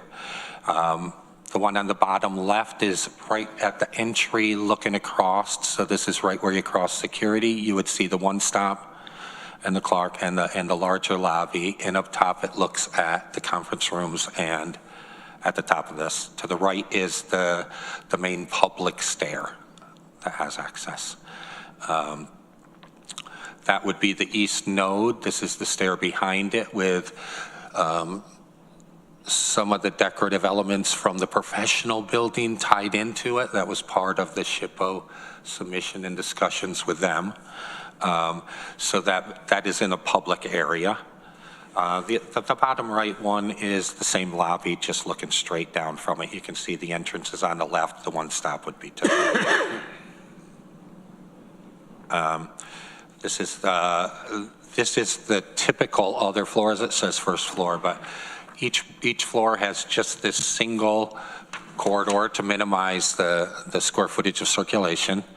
And this corridor also includes small nodes that break out for copy, a small kitchenette on each of the floors, with the exception of the 3rd floor because that has the break room. And then on the right is to give a sense of how the building is and in the open office type of thing. So sometimes the wood structure will be exposed above, and then some clouds right over top of the workstations just for acoustics to help in the open office environment. This is the existing site plan as it is. You'll see we boxed out the 3 buildings that are there and will be removed. And the new site plan has the parking to the north. It has 5 double EV stations, so 10 EV in this portion of the parking lot. It has the pedestrian plaza separating that, and this building has pulled even farther from the Boardman house to help give that little separation there. on the Buffalo Street, which is the bottom, and Tioga on the right. This is the main entry plaza. That was reduced a little bit. And on the back is the employee entrance only. And that also has a ramp. Again, the floor is roughly, the first floor is roughly 32 inches above grade, and that was because of the floodplain requirements. The elevations, I wanted to make sure you saw those today because with the building getting smaller, we tried to maintain the same thing that has been approved along the way for the exterior of it. And while the scale adjusted a little, the largest thing that you'll notice is just on that fourth floor how that had been cut down because those wings were here, but they were always set back from the building already. So we just pulled that back farther when we took that square footage out of there. This is just a view from Buffalo, Tioga, right in the center, glancing back to help get a feel for what the materials are. They haven't changed. We've gone through this list numerous times, but basically it's an all-electric building with the geothermal element put into it and advanced envelope design. I mentioned the EV chargers. We are prioritizing the low embodied carbon materials. It's a heavy timber building. And we've minimized the steel and the concrete in that. When this final plan is when this plan is finalized, there will be a report on that coming from us that'll be distributed to the county. Water efficient fixtures, it isn't as big of an impact as it would be in another building, but the facility has minimal.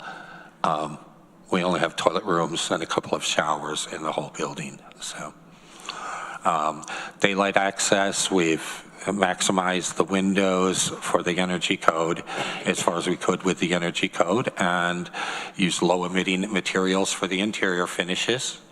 And to promote the bike transit, we do have secure bike lockers. I think we currently have 8 in the plan at this point for the employees. We also have bike racks also. And the fourth floor does have 2 showers, employee showers. Just the landscaping would be, we're designing first to meet the LEED Gold standards, the native landscaping to tie back into the park next to it. So it's just an extension of that instead of a big transition to it. And there's bird-friendly glazing on the entire building. The schedule, I do have this one here, but this is the one we've been carrying. The only thing we've updated is where we are because the schedule hasn't changed since we started. We're still looking at end of the year, completing the bidding documents and getting the bidding process started. Key milestones this month, we have already so we've started to explore the old jail boiler room demolition, and it would be to put the geothermal equipment in there.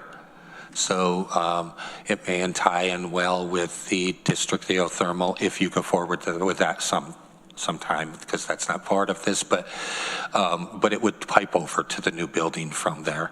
It's not definitely in the project yet, because we still have the option of putting the equipment in the new building, so we're still exploring both of those.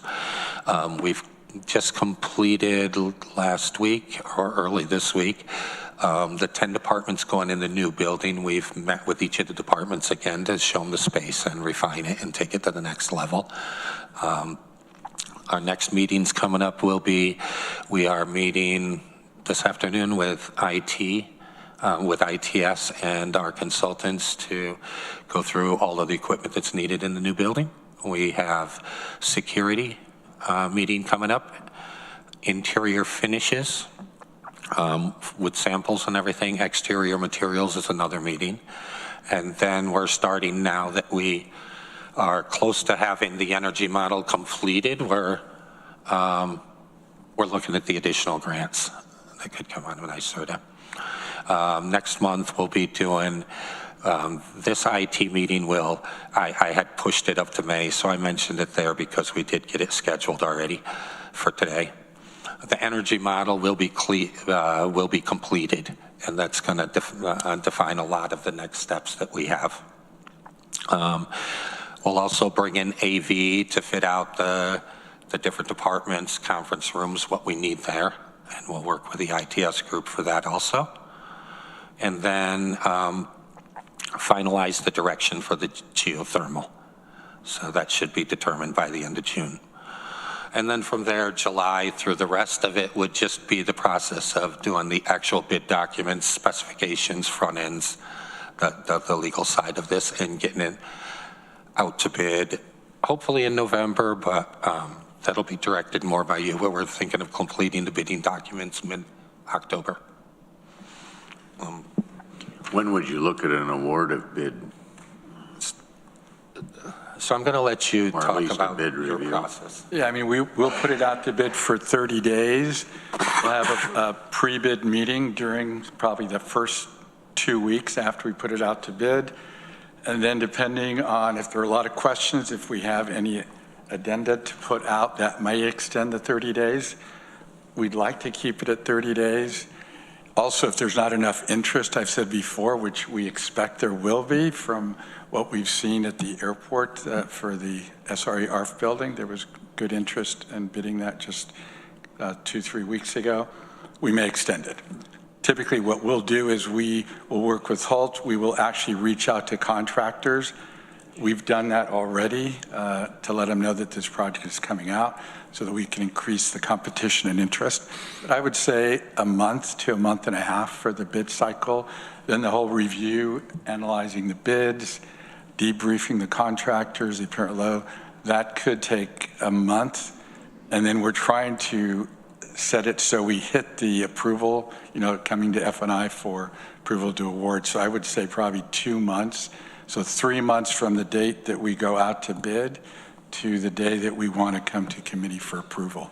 So if we're talking going out October, it'll be right the beginning of the year.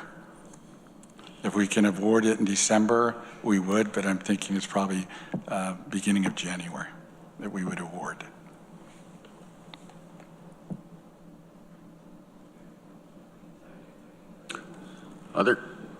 Is there more to the presentation, or are you welcome to questions at this point? Yeah, questions, please. Yes, questions. Judith. I just noticed in the building amenities slide that there's an error. It says county admin, but it should say county attorney. Right? Yeah, that was confusing because I thought for a moment I was looking at the old documents. I think this is a big improvement. It seems like you've reduced a lot of the sort of generous public space to make sure that our staff still have the room that they need, and found some creative ways to put departments into some of our existing nearby buildings. I suppose we don't have a cost estimate that is very meaningful until we go out to bid. Is that correct? So we are in the process of refining a design development estimate, which shows we're still on track. But again, with the market, we will do a final estimate prior to going out to bid to make sure we're still on track there before it hits the street. Thank you. That's good to hear on that point, because that will place it squarely in the middle of our budget review process, somewhere in the October discussions. Randy. Thanks for the presentation and the update. When you look at the departments that are going in here, who decided who was going in there? Isn't that a policy decision by the legislature, not by administration? I mean, so the whole concept of what departments are going in here is a policy decision. And so how are we best serving our constituents? I appreciate you moving these things around and doing what you have to do, but I think that discussion needs to come to the full legislature as opposed to just making it in stone here. The amount we've budgeted for this is $50,000 from a resolution that we did last year, in May maybe. A year 50 ago. million, yeah. After all the consternation we went through there, which I think we needed to do, by the way. So does that project cost of $50 million include the original plan of renovating these other buildings, or are we taking that completely out? Yeah, that's still included. So with the this $50 million new will cover this program. building and these other things that we originally planned to do? Yes, correct. That's good news. Yeah. So, one of the things that I brought before was the percentage of square foot actually utilized for office space and what is open space. So you can share that with me at a later date. But one of the bigger issues, and we've spent a lot of money with Holt so far, and I'm not saying you haven't earned every penny, but we've spent a lot. And it's been a lot of time. We actually probably spent more time than you planned, I would imagine. But one of the issues that we had was we did a parking study, and it looks to me like we're losing parking spaces in this design. My thought was you took the fourth floor out. If you made the building narrower and higher, then maybe you could have more parking spaces. Parking spaces are like gold in this town. So that was a concern of mine. And with the parking garage probably never being rebuilt, I think the city's not going to rebuild that. Now we have less parking issues, and we also had this study related to parking, that how complicated parking is around here. So I'm concerned about that. Plus also, where does the bus pull over, and where is the, it didn't appear to me there's a place for people for the 10 to 15 minute parking, and all those kinds of things are really important. If we're making this a one-stop shop, which was the original plan 20 years ago, people aren't going to come. So that's a real issue for me. We've not seen the visitor data yet that was compiled by Holt almost a year ago. I've yet to see that data anywhere about the number of people who are going to come to this building. My question is related to SHPO. So SHPO for this professional building that we want to put this grading or whatever that was on that, is that a requirement of SHPO or a request? So it is requested. We have reviewed these along the way, but it was one of the pieces that they put on it they'd like to see. We think it did incorporate well into the design. I was curious if it's adding cost. And also, if we do this, are we going to get any money from SHPOs for this project? I can say the standard, preservation tax credits don't work for us, and the standard kind of preservation grant programs. We are not preserving intact a historic buildings, so we're not eligible for kind of the typical sort of grants. So I would say that other agencies outside of the state office would be probably the best bet. Since we're doing new construction, they don't fund new construction typically. Are we applying for any other grants for this project, and do we expect that anything's going to come of them?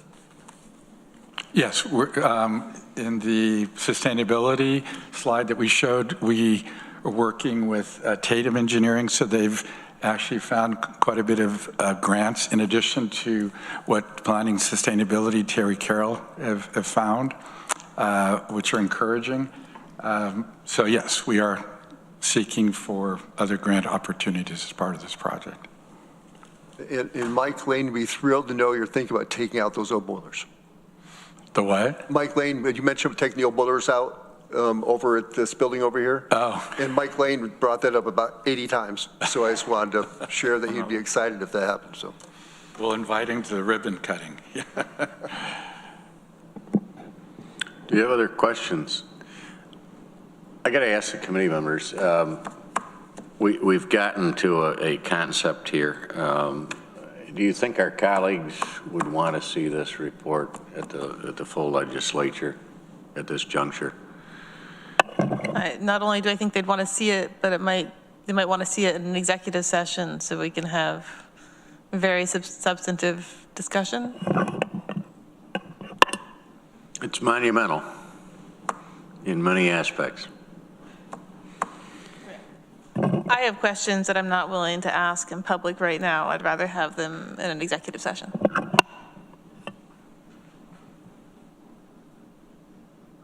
I agree. I have one last question.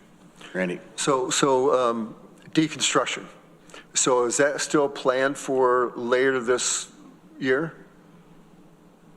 Yeah, that would, one change, I thought we announced it when we met with the legislature. We had originally talked about 2 separate contracts. Now the deconstruction is actually, will be part of the bid package that goes out. We're seeing the opportunity for the main contractor that bids it to roll that into the project. And so those are tasks that they could start beginning of the year. We're looking at removing solar panels that are on Building C and starting the deconstruction, getting rid of a lot of the equipment and furniture that's in the building to repurpose or recycle, and then they would start with the deconstruction of the buildings. So that would be first thing early next year. It makes sense to consolidate them. I think that's a good idea. It may save you a few bucks. Right. And we'll be getting a list of potential materials that could be recycled or reused or that type of stuff. Yeah, we actually have we have a very large voluminous report of that was done by their sub-consultant, Finger Lakes Reuse. So no, we haven't actually, as part of what we've been looking, we looked at what the base cost would be for just straight demolition. I think the legislature asked that before, kind of the difference between straight demolition and then if we were to repurpose and recycle at higher levels. So we did a 50%, 75%, and 90%. And I think we're landing at about a 75 or 90% of trying to divert as much as possible from these buildings as possible, which ties in well with Leo's and Kat's presentation. We didn't even plan that. Yeah. So. Well, and the 75% helps us meet the LEED gold standard that the county is shooting for. Further questions? Given that the where you are today was directed by the full legislature, I'm going to consult with Shauna and Katrina with the consent of the committee and see if we can get a presentation put together and discussion at the full legislature. Does that affect your timeline if we do so within the very near future? I mean, right now you saw the kind of the milestones, so they're continuing to work on the design. We've met with the departments. There have been minimal changes as we've showed them the floor layouts. Because some departments moved in location in either a floor or on a certain floor. And they're moving forward with the contract documents. Really, this is the last phase before we go out to bid. So I'm meeting with them weekly, and then they're meeting with their sub-consultants weekly as well, tightening up the design package. So the more information they can provide in these contract documents, when they do a final estimate, it'll be a much better estimate because everything, at least to this point, has been based on square footage. This last DD, design development, had a little more information, but as you're getting into construction or contract documents, they're actually specifying particular pieces of equipment, furnishings and such, and so they can get a much better estimate. They're actually going out to vendors and manufacturers to confirm those numbers. So that's been good. Those numbers are better than our square footage estimates. So we are on track budget-wise. Schedule-wise, we're on track to, as I said, to go out to bid October, November. And so, yeah, they're moving forward. We're not holding them back on any design work at this point. Okay, we'll advise. I would like to add that parking and accessibility is going to be a major issue here. So be prepared to respond to all of that. So. I have monitored for probably the last 4 months parking at the North Ithaca, which is just one block over, and also the Pritchard lot, and we are rarely full at any of those sites. We usually have 30 to 40% vacancy at both of those, which only supports kind of the traffic and parking study that was done, that we have space and people aren't taking advantage of parking at the lot that's just a block away. Are the, I assume you've got somebody looking at the Tioga Street parking area you have that we've developed. Are you planning on, is there a design of that that's going to show more parking spaces? Right now, it's kind of, because we're waiting for the construction and all that stuff. Now, right. I think all that's done. So is there a plan, or is there a plan coming forth that's going to show exactly how many parking spaces are going to be there? We can do that. It's not part of their design contract, but we will. They're still working on their red house, and actually contractors are using everything on the south side of our lot. I see that. And we haven't pushed it because on the north side, there's so many empty spots, but once they're done, and we will be using it as staging portions of it, probably the same southern portion for the contractors for material storage and such. But my recommendation is at the conclusion of the construction that we make improvements, significant improvements to that lot. Yeah. I mean, the legislature has not made a final decision what we're going to do with that property. My recommendation is we improve it for parking. And it would be screened, paved, of course, improved drainage and such.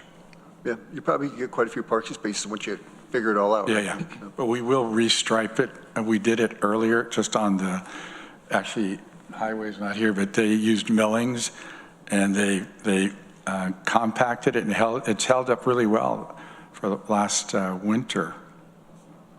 But consider the people who are paying for this building, constituents, where they're going to park. So, all right. So Lee has stepped out, so that leaves me here. Thank you for considering this. You're right on the money there. I think there is possibly some value to throw some paint down on the stone that's over there, just to help with traffic flow and alignment, because I know that over the winter that washed off. Is there plan for lighting there, and could that be done in advance of a real renovation? Think about it and let me know later. Yeah. Okay. Yeah. All right. So is there anything else from facilities? I know you had a green facilities installation contract. Yes. Is that a quickie? Because it's hopefully. after 12. Could be, right? Yeah. I've told them to make it concise.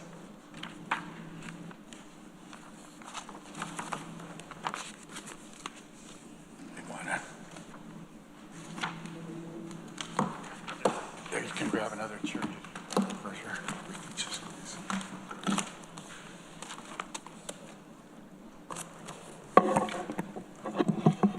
You can grab any seat. Oh, okay. All right, so this is to provide a report on the performance of the Public Works facility geothermal system that was installed by Johnson Controls. We've been working with Johnson Controls on energy projects. It's been about 30 years, but really more focused the last 20 years. Back in 2005, we did a county-wide energy improvement contract with them, did lighting, a lot of the low-hanging fruit. We added then mechanical improvements at the main courthouse. Then we did one in 2014 at the public safety building, replaced heat pumps, roof replacements, anything that was energy related as the energy contract. And then more recently, this is what we're calling phase 2 or phase 1 was another countywide project where we're not looking at the low-hanging fruit anymore. We've already done those types of improvements. And I had talked to the legislature maybe 6 years ago, and I said, once we pay off the debt service on the 2005, 2006 projects, that we would come back with other projects that would be more costly because they're renewable, and it doesn't have a short payback. But since the legislature had set goals to reduce our greenhouse gas emissions, in order to accomplish that, we would need to do these types of projects. So this phase 1 that we completed last year included several projects, but the largest of which was the geothermal project, the public safety building. And initially it was going to be 50% of the building would be geothermal, but Terry said if we did all of it, we could get some tax rebate or tax credit money. So we actually added the whole building to it, and there was a lot involved. So I will turn over the presentation to Johnson Controls and let them introduce themselves, and then we can get started. Hi, good morning, good afternoon, everyone. I'm John Sanborn from Johnson Controls. I'm an account exec with the company. I'm Brian Wilbur. I'm the construction manager from this project. So first, I'd just like to, and thank you, Aurel, for giving the background, but just maybe add a little more color to that. So we've been working with the county for a very long time. There's a long-term partnership, and we're very grateful and thankful for that long-term partnership over the years. This last sort of phased approach has been to, as Aurel said, to sort of move forward with the decarbonization efforts of the county. And this specific project we want to talk about today, in terms of size and timeline, it was a $14.4 million initiative. And construction began around in the fall of 2022 and just finished in May of 2025. And so just to speak to some of the greenhouse gas reduction and carbon goals, I mean, really, this is, we'd like to congratulate the county in terms of the progress that's been made and the carbon reduction that we've seen. Just to compare to some of the state's goals with the CLCPA, which is trying to, at the state level, reduce greenhouse gases by 40% by 2030. We've seen with the performance of this system over the past year, reduce your carbon around the 30% range, and we're here in 2026. So I'll kick it over to Brian to talk a little bit more about the specifics of some of the operation of the project. Yeah, so this was, there was 10 different measures that we did, right? So we did, the big one is what we really want to talk about today was the mechanical. We did the DPW building on Boswick Road. We tore out big natural gas boilers, redid the whole boiler room, converted everything to geothermal, tore up the parking lot.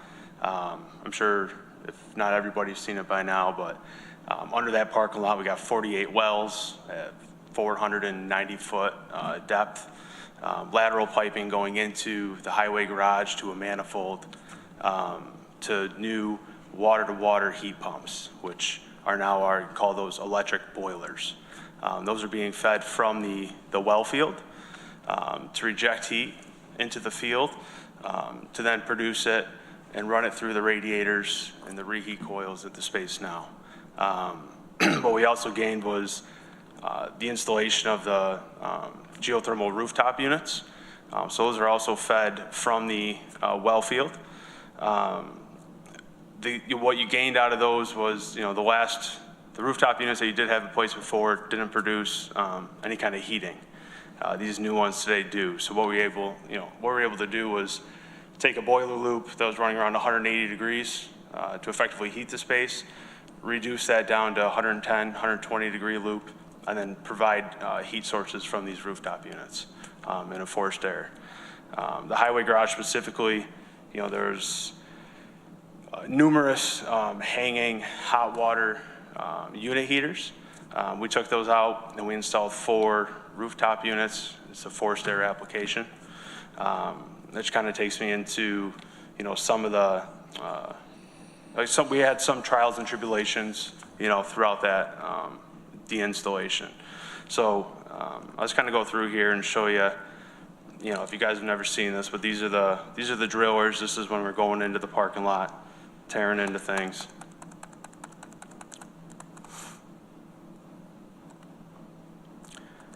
When I mentioned in the rooftop units, this is one of them. There are 9 that are on the roof. This was a new curb, a new installation.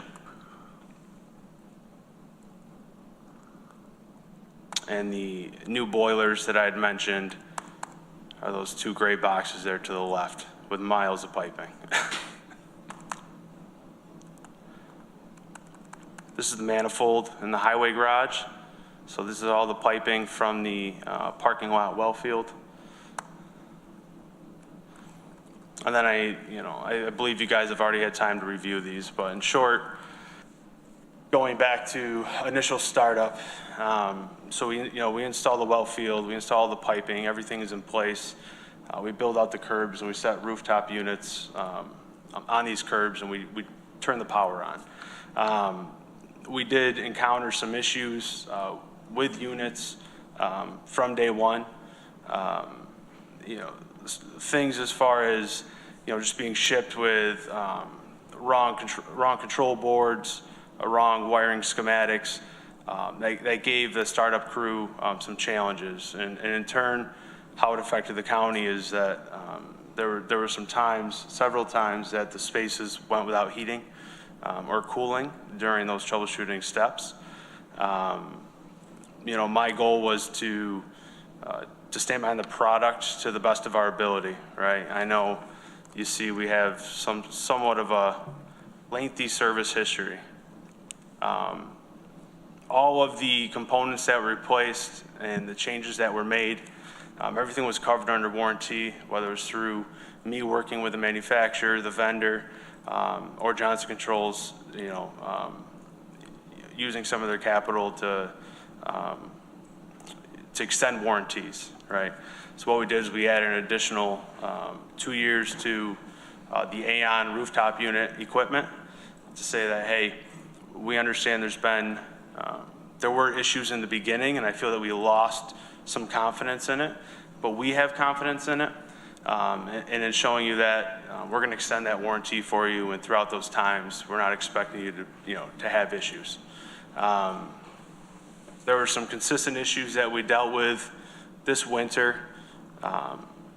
with the highway garage. I understand that there were some times where we weren't able to maintain the 55 to 60 degree, our design temperature in the space. We worked diligently through the winter to find that reason, right? We had 2 units specifically that were tripping out on what's called compressor lockout. They were running under low pressure conditions. We went through 2 service companies. The second service company was providing a really good product. We resolved a lot of issues, took a really big deep dive. From my perspective as Johnson is not trying to defend the design, but have open, productive conversations with the technicians come down here and servicing it. If it's something that they see that we did wrong, we'll stand behind it, we'll make adjustments if needed. This second service provider, we're unable to get him to the site, where I went back to the vendor and said, hey, we need to provide the county with an answer, right? I understand what you guys are dealing with. Nobody felt worse about it than me personally, to be honest. So we found there was another technician who came down from another service company, and come to find out that the 2 units that were having issues all winter were actually undercharged by the previous technician. This is something that's done. The units are charged from the factory and shipped out, but those 2 units specifically had repairs made to them where the circuit was opened up. A compressor went bad and an evaporator coil was leaking. This technician made both of those repairs. So you take the refrigerant out, put in the components, you pull a vacuum, and then you recharge it, and there's a nameplate on the unit. They're critically charged. In my opinion, this is something where he was probably charging the unit with a scale that wasn't calibrated correctly, thought that it was charged properly. The last thing that he was going to check was his charge, until a fresh set of eyes goes down there and finds out the issue.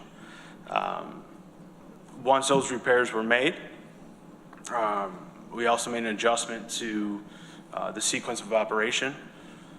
So from day one, there was a mention of running these units to a discharge air set point based on outdoor ambient. So it's going to have a curve.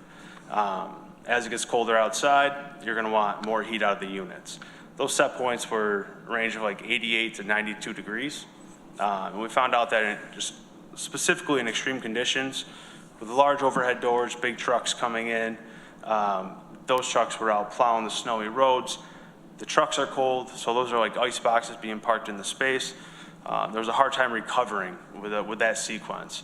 So I did speak with the engineer, with the manufacturer, to see what these units can really do. So what we did is we made the decision to change our sequence from running off a discharge air temperature to a zone control.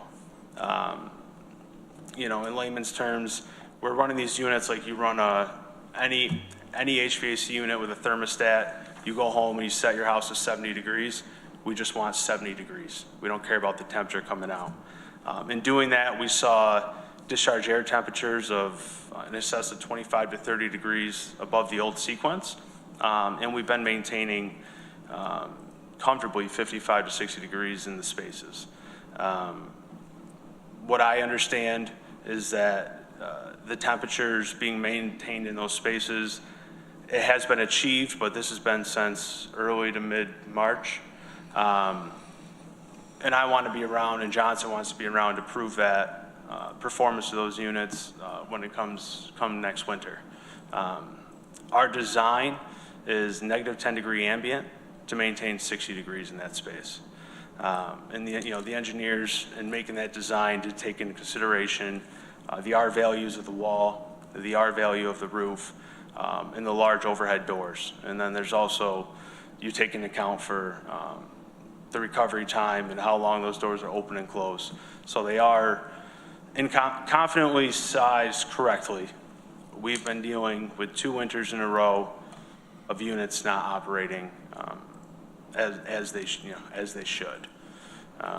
The good news out of this and the issues we've been dealing with is that the one constant has been the geothermal well field. We've had good flow good flow to each unit.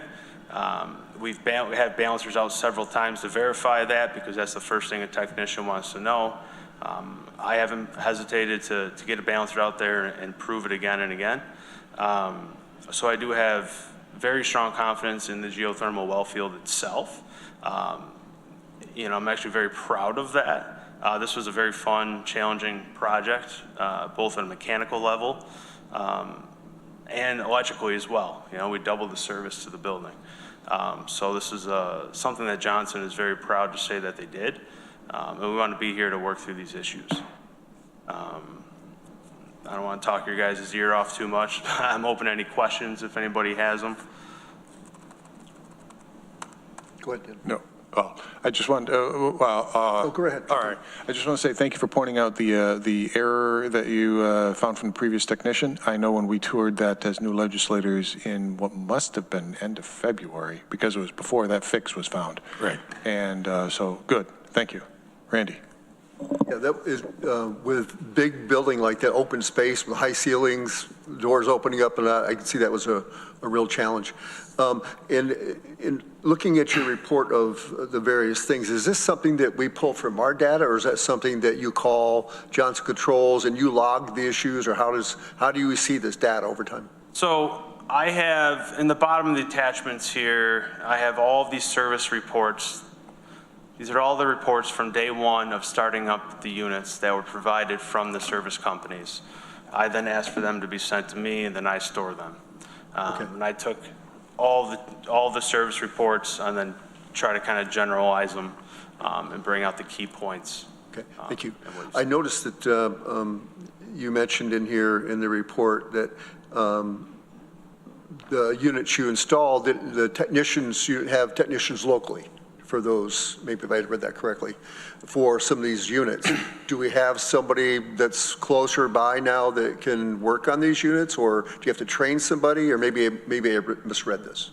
So as far as the technical level, this is a big initiative, and we are in the big picture, somewhat of a smaller market when it comes to field level support, right?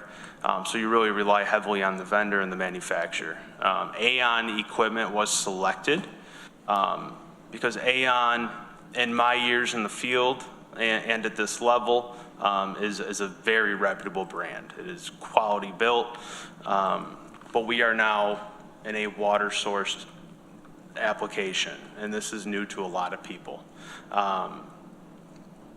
They have a list of vendors that they use to come out and service the equipment. What I realized after a couple calls, specifically one of the rooftop units at DPW, we had probably 3 or 4 callbacks, and we were replacing parts. And that's when the red flag kind of went. We're replacing a reversing valve, a TXV, a pressure switch, and these are all things that are related, but there's no way those are all bad, you know? And come to find out, that was a system that was overcharged by the factory. There's a lot of charge issues. After noticing they were kind of like, but I was throwing parts at this unit, that's when I, took the initiative to speak to the vendor and say, hey, we need a fresh set of eyes on this. To answer your question in short, where we stand today with it is we do have a local technician. He does come from the Syracuse area, and he's with a service contractor, that's located Watertown, Syracuse. They have offices, so it's about an hour-and-a-half drive for him to come down here. The first contractor that was working on him is the closest geographically, but that's where we found that we were having some disconnect on where I felt their understanding was of the equipment. So I felt, my job is representing the project in the whole, is finding the county the best support. It's that I don't believe I'm ever going to go away from this. I don't want to. I mean, this is something that'll stay with me for a long time. But if I'm not here, does Arel know who to call? Does Bob know who to call? Does the facility teams know who to get mobilized?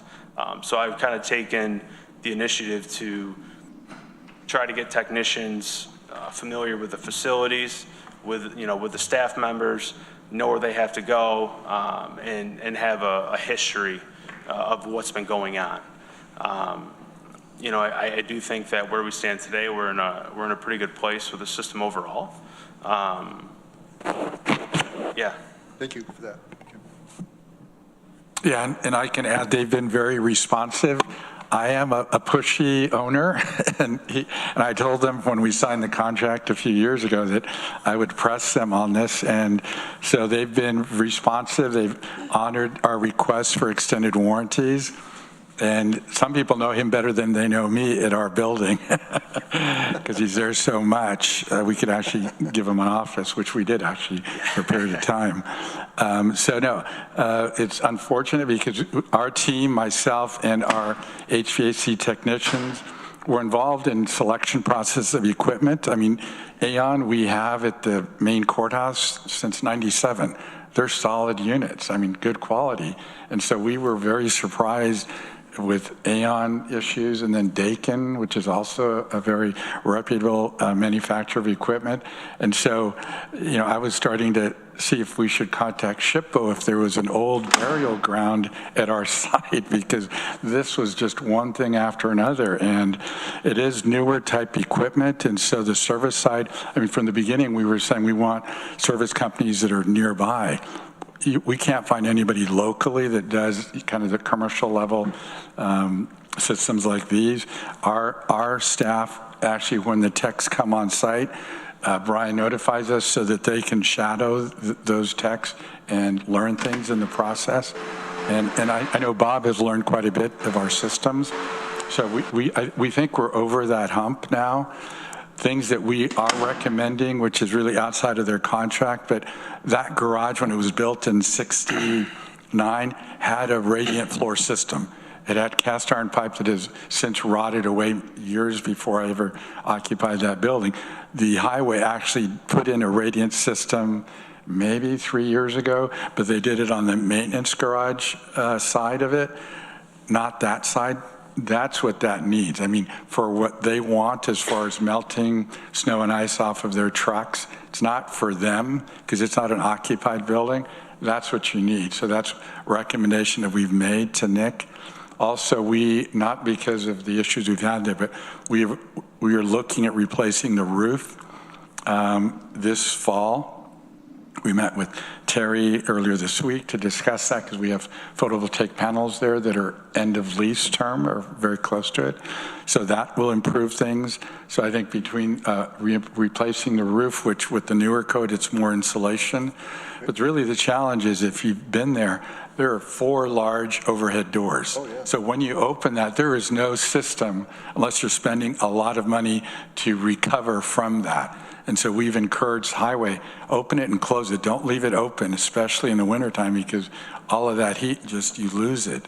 So, but that's why I think radiant floor would be the best, because even if you had that, it's going to heat because of the mass of concrete, the trucks that are there overnight. So I think Johnson has been responsive. I have his number speed dial. He might as well own property here. He spends enough time down here. But as far as the other projects, I think it's not reflective the issues we've had here, and it's been really the equipment and the initial startup and charging of some of those units. So I appreciate them coming here to do the presentation, because I said I wanted them on the hot seat, not just me here. Yeah, thanks for waiting and staying. Appreciate it. Yeah, of course, absolutely. All right. Thank you. Thank you very much. We are thinning out. We're way over here. Thank you for staying and doing this. Any other questions from the committee? Not today. All right.